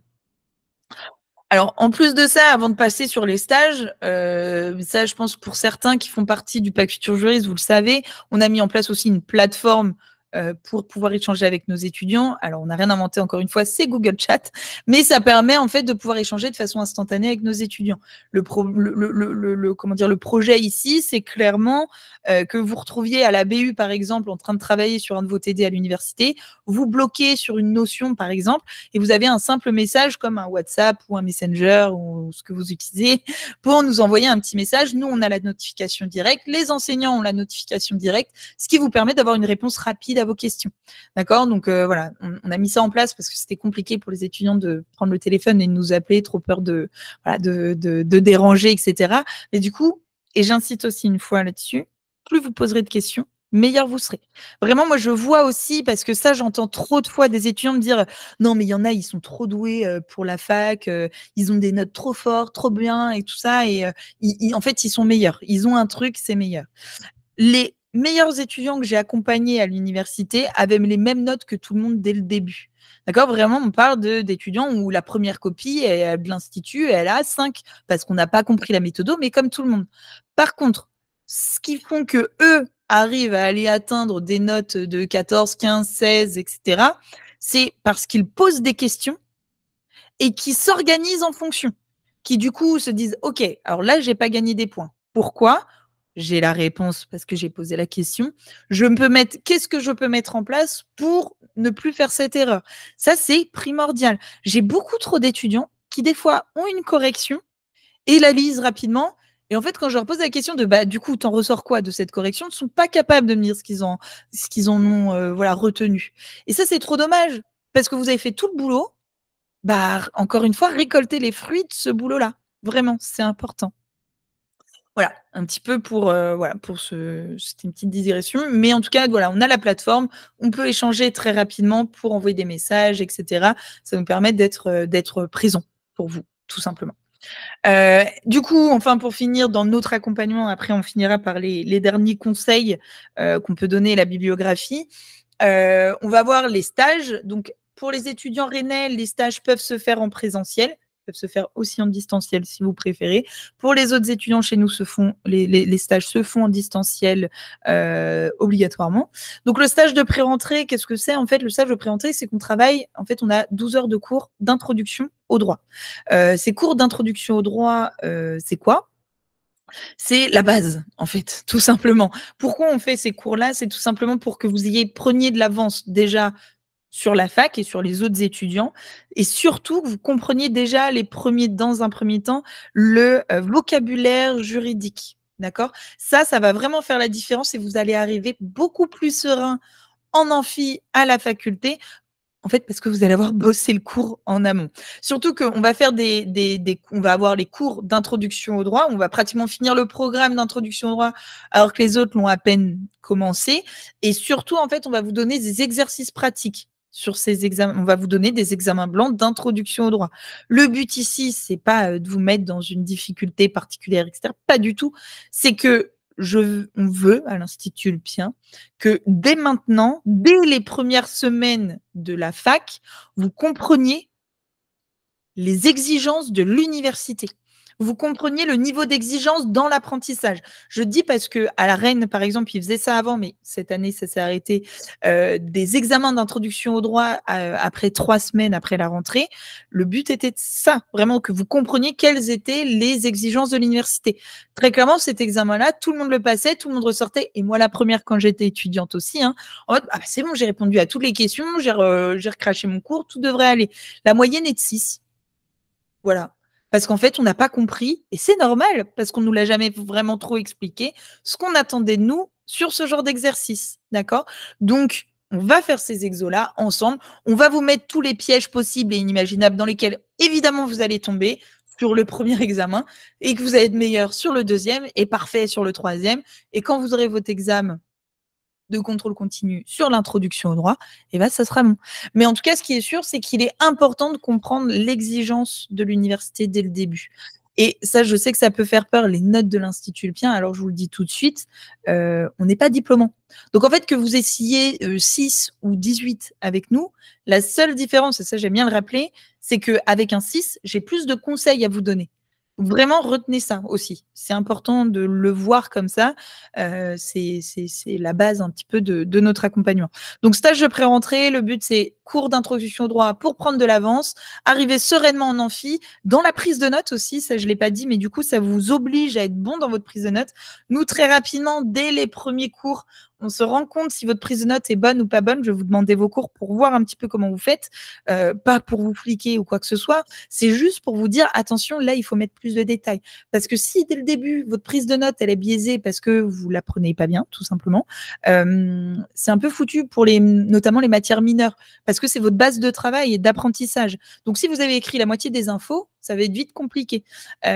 Surtout que à l'université, sur un examen mineur, par exemple, vous pouvez être interrogé sur un cours de 100 pages sur 3 lignes. D'accord? Donc, c'est pour ça que c'est important que la prise de notes, elle soit claire et précise.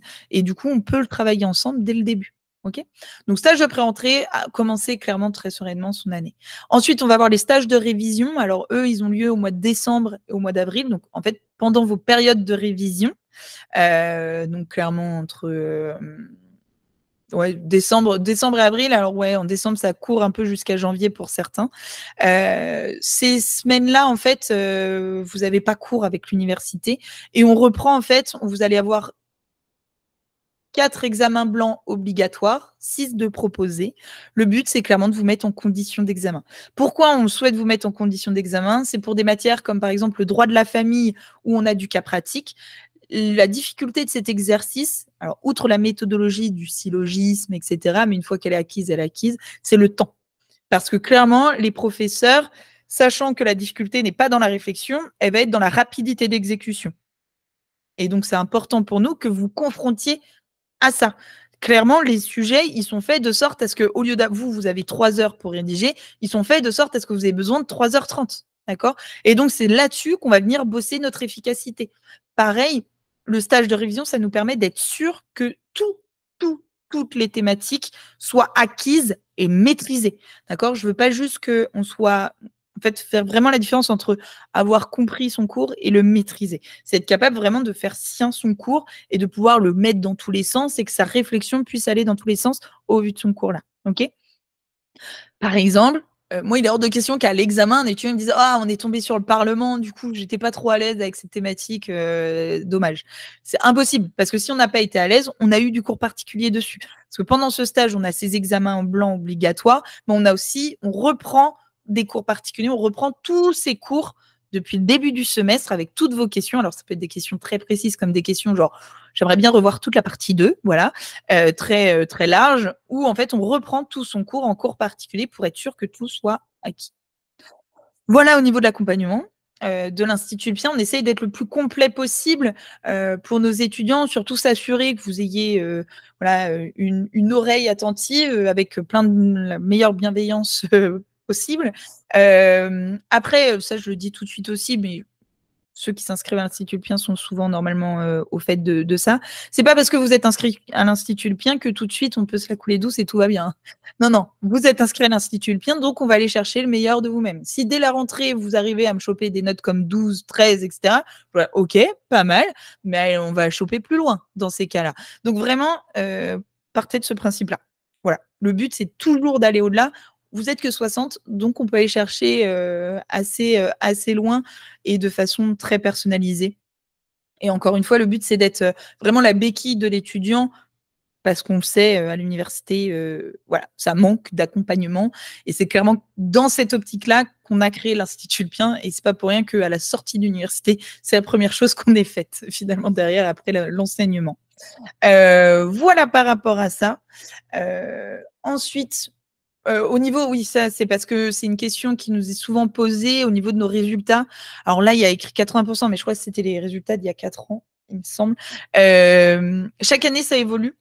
Bah, comme parce que je sais pas si vous étiez au courant, mais on ne prend pas sur dossier nos étudiants. Donc forcément, on prend nos étudiants avec, le bagage ou non qu'ils ont. Donc forcément, notre taux de réussite évolue chaque année. Mais je crois que 80 c'est, genre notre plus petit taux de réussite qu'il y avait. Donc on est l'année dernière, je crois qu'on était à 93, un truc comme ça, 85 l'année d'avant. Mais en tout cas, on est rarement en dessous de 85 de toute façon. Surtout que pour nous, 100 enfin pratiquement oui, en tout cas cette année, c'est 100 de nos étudiants de première année sont des primo-arrivants, donc des premières années, comme je disais. Donc par rapport à aller aux 35 de la L1 droit, redoublant compris, voilà, ça marche bien. Mais en fait, ça, c'est simplement pour montrer, alors que ce soit l'Institut Bien ou pas, que clairement, la difficulté de la réussite d'un étudiant en droit, elle est clairement due à votre capacité de boulot, de votre organisation et donc de votre rigueur, etc. Mais surtout à comprendre ce qu'on attend de vous, comprendre l'exo. Et ça, je le vois trop vite, en fait, moi, avec mes étudiants où on me fait juste 3 sujets, par exemple. Eh bien, mine de rien, en fait, le premier, on a 8, le deuxième, on a 10 et le troisième, on a 12. Et là, on fait oh là là, j'ai compris un truc, tout va bien. Et là, on va au partiel, on n'y va pas du tout dans la même dynamique que si on a juste ces petits contrôles continus de la fac et on se dit oh, j'ai une 9 au partiel blanc, qu'est-ce que ça a donné, je suis pas très bien, etc. Vraiment, ça fait vraiment la différence là-dessus. Du coup, les conseils, clairement. Donc, les qualités requises, alors ça, je les note toujours. Pour moi, c'est important que vous les ayez. Donc, l'organisation, voilà. Organisation, je pense, ça y est, j'arrête de le dire. Mais ça va être la clé de votre réussite, très clairement. La détermination aussi, parce que clairement, c'est aussi votre force de caractère qui va faire votre réussite. Parce que vous soyez accompagné par l'Institut ou pas, vous allez vous retrouver face des fois à un mur avec une sacrée mauvaise note que vous n'aurez jamais, enfin jamais de votre vie vous aurez pensé avoir cette note-là, et pourtant elle va tomber. Elle va tomber à un moment, que ce soit en première, deuxième ou troisième année, c'est sûr, elle va tomber. Mais la question, c'est de savoir comment vous allez réagir à cette mauvaise note. Il y a 2 types de personnes. On pleure. Alors ça, c'est pratiquement souvent parce que clairement, ça fait mal. Mais après, c'est savoir, est-ce que on pleure et on se dit non, mais de toute façon, c'est à la faute de la fac parce que c'est mal organisé, on m'a pas expliqué comment faire, etc. et machin, et on se trouve toutes les excuses du monde et qui, pour la plupart du temps, sont tout à fait valables, hein, parce que c'est souvent de cette faute-là. Mais on s'arrête là et du coup, on est dégoûté et on ne donne plus derrière? Ou est-ce que après cette mauvaise note, on pleure parce que ça fait mal, mais après on se dit OK, et ben on va essayer de comprendre, qu'est-ce que je peux faire de mieux, etc. Je vous le dis parce que c'est important. C'est une force de caractère qu'il faut avoir et ça fera de vous de meilleurs professionnels aussi derrière, clairement. Donc c'est important d'être déterminé. Je rejoins avec la rigueur aussi parce que vous allez voir aussi que dans votre entourage, potentiellement, tout le monde ne fera pas droit. Et ça, on va se rendre compte assez vite aussi que du coup, tout le monde n'a pas le même planning et les mêmes voilà, exigences dans le boulot, etc. Donc, quand on a des potes qui vont faire tous les jeudis soirs, soirées, etc., machin, nous, on peut pas se le permettre à chaque fois, d'accord? Parce qu'on a décidé de faire des études de droit, voilà. Donc c'est important d'avoir cette rigueur et cette détermination. Pour ça aussi d'ailleurs, j'insiste, hein, n'hésitez pas même dès maintenant, même si vous êtes en première, on s'en fiche, à vous renseigner sur les métiers qui s'offrent à vous, en sortie d'université de droit. Tout simplement parce qu'on est tous pareils, on fonctionne tous un peu mieux à la carotte et si on a des idées un peu plus concrètes de ce qu'on souhaite faire plus tard, on se donnera un peu plus facilement les moyens, tout simplement. D'accord? Ensuite, qualité rédactionnelle. Alors ça, j'insiste énormément là-dessus, tout simplement parce que ça fera la différence au niveau de la note. Moi, très clairement, en tant que correcteur à l'université à l'époque, mais maintenant même aussi à l'Institut Ulpien, je peux avoir 2 copies où les étudiants me disent sensiblement la même chose. S'il y en a un où le niveau de la rédaction, c'est catastrophique et l'autre où bah, ça va, il n'y a pas de souci au niveau de l'orthographe, etc., ou de la grammaire, ou de la syntaxe, etc., ça le fait. Je peux vraiment facilement mettre un 14 à la bonne copie et un 8 à la moins bonne, alors qu'ils m'ont donné à peu près les mêmes infos. Pourquoi? Tout simplement parce que la copie où les qualités rédactionnelles sont là, forcément, j'ai une copie plus claire, plus précise, plus concise. Et du coup, forcément, moi, je me dis dans ma tête, c'est plus clair, plus précis dans sa tête, en fait. Et donc, prenez le temps. Si vous savez que c'est quelque chose où vous n'êtes pas forcément très bon là-dessus, prenez le temps de le bosser dès maintenant. Il existe énormément d'applis maintenant pour travailler son orthographe ou la grammaire, etc. Et sinon, le meilleur conseil que je peux donner là-dessus, bouquinez, lisez de tout, hein, lisez pas du droit, on s'en fiche, mais lisez parce que clairement, c'est ce qui fera que vous progresserez finalement au niveau de l'écriture, vraiment, que ce soit même du vocabulaire, etc. Vraiment, prenez le temps là-dessus, parce que chaque année, j'ai des personnes où c'est la cata au niveau de la rédaction, Et là, du coup, c'est tout de suite plus compliqué. Alors évidemment, quand je parle de ça, je ne parle pas de toutes les personnes qui peuvent avoir des troubles dysgraphiques, dyslexiques, etc. Ça d'ailleurs, je ne sais pas si certains seront concernés, mais il existe des choses qui sont, enfin, il y a des choses qui sont mises en place dans toutes les universités, c'est une obligation, d'accord? N'hésitez pas à vous renseigner auprès de l'université le plus tôt possible, et mieux parce que ça peut mettre du temps au niveau de l'administration à ce que ce soit mis en place. Mais du coup, prenez le temps le plus vite possible, si jamais c'est votre cas, d'en faire part à l'université pour avoir accès à un tiers-temps. Et pour les cas aussi où on a la dysgraphie, etc., par exemple, d'avoir accès à un ordinateur, d'accord, avec correction, etc. Donc vraiment, si jamais c'est votre cas, prenez le temps de le notifier, parce que 1 heure de plus sur un examen de 3 heures, on prend. Hein, on va pas se mentir. Et puis c'est important parce que du coup, ça fait pas partie de la notation, etc. Voilà. Qualité rédactionnelle, bouquiner. Et enfin, curiosité, j'insiste aussi là-dessus. Ça va aussi avec le attention à ne pas être trop scolaire, ce n'est plus le lycée. Curiosité, alors c'est juste que vous ne serez pas évalué comme en sociaux, j'en sais rien sur exactement ce qui se passe dans le monde actuellement. Mais quoi qu'il en soit, en fait, le droit est lié à ce qui se passe finalement dans le monde. Quand je disais par exemple que voilà, c'est important de voir, par exemple, on a eu une modification de la Constitution il y a peu, ça c'est important de le savoir, comment ça a été fait, pourquoi. Les conflits dans le monde, c'est important de les connaître. Même quand on voit sur je parlais de la réforme des retraites, par exemple, comment ça s'est passé, quels sont les articles qui ont été utilisés de la Constitution dans le débat au niveau du Parlement, etc. C'est des choses que vous étudierez après. Donc prenez le temps aussi de vous intéresser à ça. Ce n'est pas lire tous les hebdos et faire attention à avoir et Libé et Marianne et le Canard enchaîné, etc. Non, on s'en fiche de ça. On n'a pas besoin d'aller aussi loin. Mais en tout cas, prenez le temps de vous intéresser à ce qui se passe autour de vous. Ça peut aussi passer par, je conseille aussi énormément des chaînes YouTube, notamment d'histoire ou de sciences qui sont intéressantes parce qu'en fait, mine de rien, on est le fruit de notre histoire, hein, et le droit également. Donc en fait, toute cette culture G que vous pouvez avoir là-dessus est importante. J'en sais rien moi sur le général de Gaulle, par exemple. Il faut connaître son histoire. Sur la Seconde Guerre mondiale également. Ça a évidemment eu un impact énorme sur notre 5e République. Donc prenez le temps de vous renseigner là-dessus. Si vous avez des questions, vous n'hésitez pas d'ailleurs. J'ai plein de références à vous donner aussi là-dessus.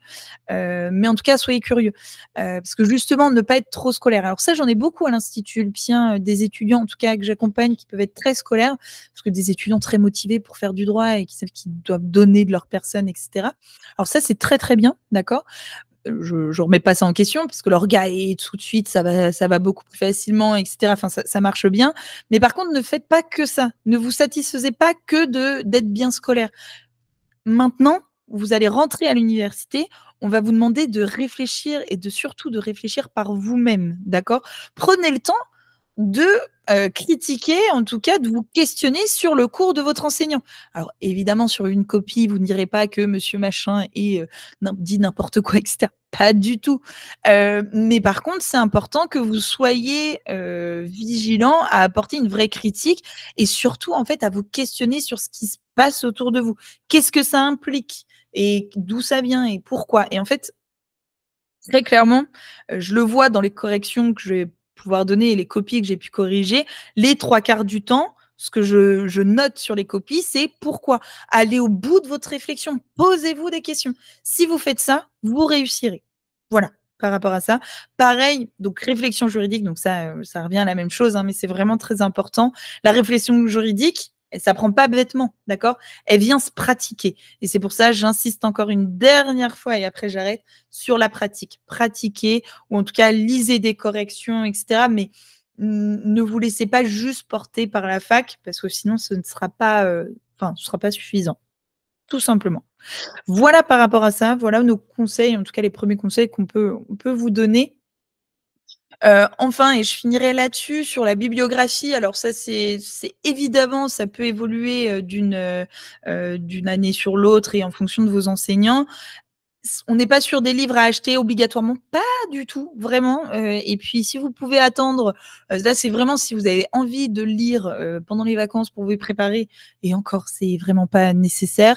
Mais en tout cas, voilà, c'est des petites choses à voir un petit peu qui peuvent être intéressantes. Sinon, elles sont disponibles à la bibliothèque universitaire aussi, la plupart du temps. Vous pouvez attendre la rentrée pour ça. Et quoi qu'il en soit, de toute façon, tous vos enseignants vous donneront leur propre bibliographie. Donc, vous pouvez aussi tout à fait attendre la rentrée, voir la bibliographie qu'ils proposent, aller à la bibliothèque pour aller voir un peu, voilà. Et en fonction des livres que vous sentez que ils vous matchent bien avec vous, votre façon de travailler, bah, peut-être ceux-là, peut-être plus les acheter que d'autres, par exemple. Voilà, un peu, on en proposait 3. Un en introduction générale au droit, voilà, de Pratique Courbe et Jean-Sylvestre Berger. Un autre en droit constitutionnel, qui est un livre du professeur Anne-Marie Le Pourriette, alors là, qui a été une ancienne enseignante à l'université de Rennes, qui est à la retraite actuellement, mais qui est un livre, alors il est très axé, elle y met beaucoup de ses idées politiques, parce que vous allez voir ça aussi à l'université, maintenant les profs peuvent se le permettre. Donc voilà, après on prend pas, mais quoi qu'il en soit, d'un point de vue constitutionnel sur sa matière, il a le mérite d'être assez clair et bien divisé pour gagner en clarté, quoi. Et ensuite, droit des personnes de la famille, on va avoir le livre de Beignet et de Monsieur Binet. On est là sur des livres qui coûtent à peu près une quarantaine d'euros. Donc c'est pour ça, on n'est pas du tout obligé de les acheter directement. On peut attendre, prendre le temps de voir s'ils nous intéressent ou pas, notamment en les empruntant à la BU. Enfin, code civil. Alors là, le code civil, pour le coup, vous n'allez pas pouvoir y couper. Je vous invite à l'acheter dès maintenant, enfin à la rentrée. En tout cas, prenez l'édition 2024-2025, d'accord? La plus récente. Quoi qu'il en soit, chaque année, vous allez devoir acheter un nouveau code civil, la plupart du temps, parce qu'il évolue tout le temps. Code civil, alors si je peux vous donner un dernier conseil sur le code civil, vous avez 2 éditions possibles, le Dalloz et le LexisNexis ou LexisNexis. Donc le rouge ou le bleu, en gros. Dalloz, c'est le rouge, LexisNexis, c'est le bleu. Souvent, je vous conseille de prendre le Dalloz. Alors, évidemment, c'est les mêmes lois qui sont données à l'intérieur, hein, on ne va pas se mentir, les mêmes articles. Mais au niveau de la jurisprudence, ils font des choix différents. Et je sais, et pour 80%, 90% des enseignants de la fac, ils ont les Dalloz. D'accord? Et donc, potentiellement, si vous avez le Dalloz aussi, il se repose en fait sur les jurisprudences qui sont les mêmes, en fait, et vous êtes plus en adéquation avec votre enseignant. Voilà. Après, ça ne va pas changer non plus grand-chose. Mais c'est le petit conseil que je peux vous donner. Mais en tout cas, code civil, là, vous allez être obligé. Alors, soit vous le prenez version cartonnée, un peu plus épaisse, et je crois que là, on est aux alentours de 40 euros. Sinon, on a la version un peu moins épaisse, moins officielle, entre guillemets, où là, on tombe à 25 euros, il me semble. Quelque chose comme ça. Voilà, par rapport à ça, par rapport à la bibliographie, écoutez, on a fait le tour de cette présentation, comment réussir ses études de droit. Je vous remercie de m'avoir écouté quand même un bon moment. Ça a duré un peu plus longtemps que prévu finalement. J'ai été un peu plus longue. Voilà, maintenant je vous laisse la possibilité peut-être de me poser des questions si vous en avez. Pour ceux qui ça n'intéresse pas, je vous souhaite une excellente soirée, un très bon week-end aussi. Si vous avez la moindre question en plus que là où je vais rester disponible et après, parce que là, j'ai donné quand même beaucoup d'informations, vous pouvez évidemment nous contacter par mail, mais aussi sur nos réseaux, sur notre site internet, c'est accessible aussi également, donc n'hésitez pas à nous contacter. Notre téléphone aussi, même si vous avez des questions sur l'université en elle-même, sans parler de l'Institut Ulpien, on est souvent un peu plus dispo, donc n'hésitez pas, ça ne nous pose aucun problème. Voilà par rapport à ça. Au niveau de voilà, en gros, n'hésitez pas à nous contacter, on reste dispo, au besoin. Alors, j'ai une question. En début d'intervention, vous avez mentionné qu'il y a peu de chances de réussir les concours de la fonction publique après une licence, qu'il vaut mieux avoir une maîtrise. Est-ce que là, pour le concours de la police, s'il vous plaît? Alors non, là, pour le coup, concours police, alors ça dépend lequel, parce que du coup, on va avoir le concours de la fonction publique. En fait, on va avoir celui, le premier grade, en fait, en licence, où là, pour le coup, tout le monde le passe après la licence, d'accord? Sinon, si c'est celui, alors je sais plus quel grade ça met, c'est sergent ou je sais plus, inspecteur, j'ai plus envie de dire de bêtises. Sinon, Nathan, je reviendrai vers toi sans problème. Là, pour le coup, c'est après le master. Mais là, si on passe le concours après la maîtrise, là, c'est justement pour être directement un peu plus dans les bureaux, etc. Et finalement être déjà avoir un poste de responsabilité directement. Mais pour le concours de gardien de la paix, licence, ça suffit. Alors, bien garder avec toi, par contre, si par exemple ça t'intéresse, tout ce qui va être des matières comme droit pénal, etc. Voilà, lieutenant de police, normalement, ça c'est maîtrise, il me semble. Comment dire, je revérifierai et je reviendrai vers toi sans problème. Mais garde bien avec toi tous les cours de droit pénal, etc. de la fac, parce qu'en fait, ça c'est basé là-dessus. Voilà, par rapport à ça. Est-ce qu'il y avait d'autres questions aussi?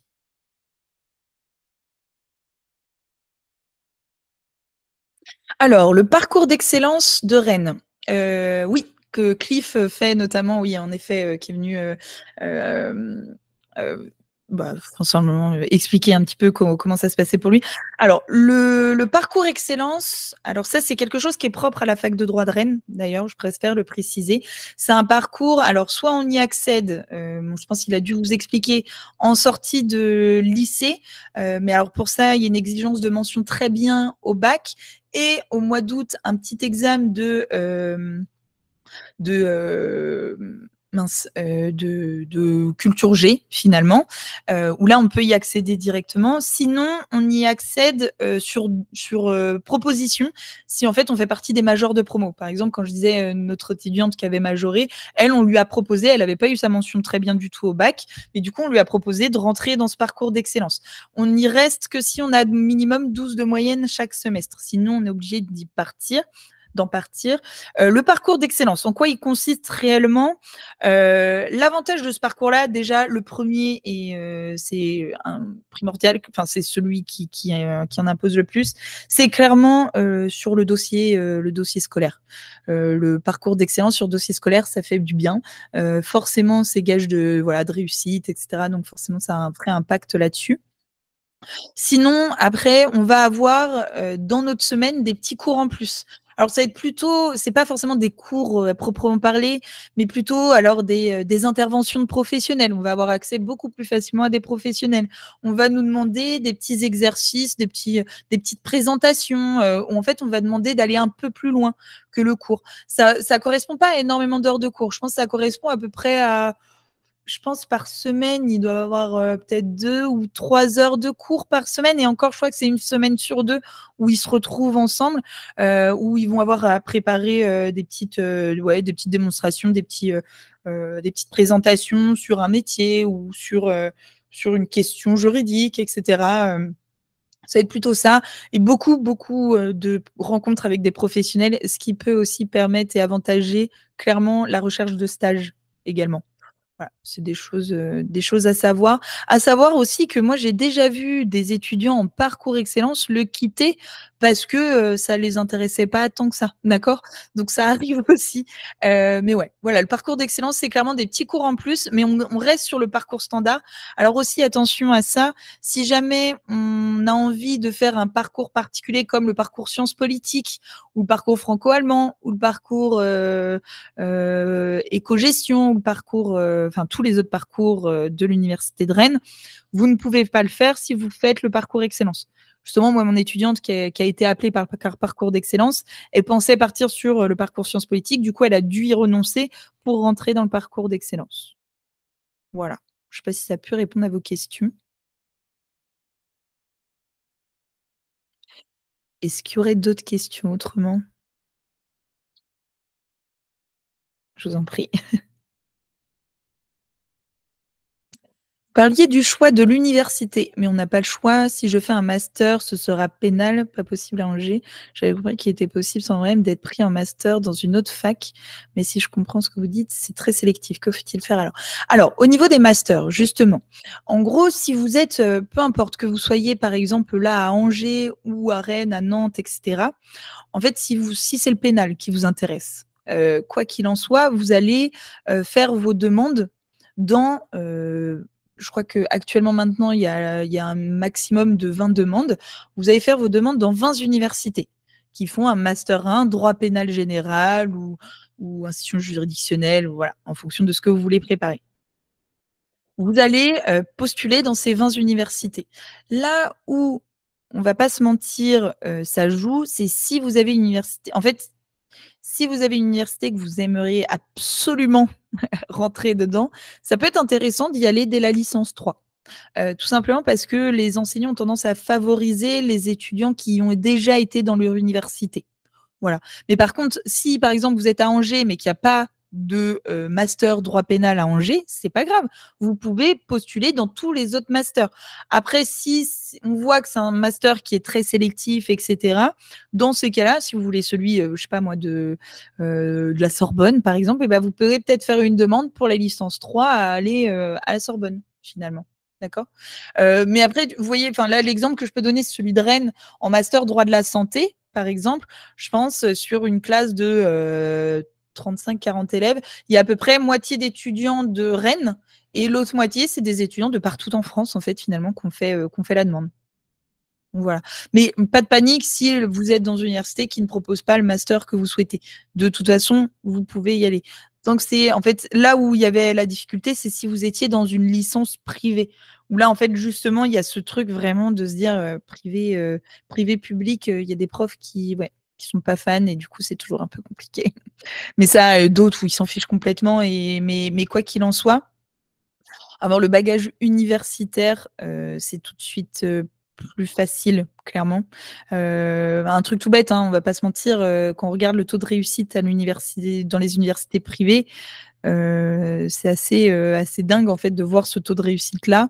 Alors, et bizarrement, en fait, ils sélectionnent évidemment leurs élèves, mais aussi ils ont tout intérêt à ce qu'ils valident leur licence, on va pas se mentir, d'un point de vue voilà, comment ça marche dans leur bilan, quoi. Voilà. Est-ce qu'il y avait d'autres questions autrement?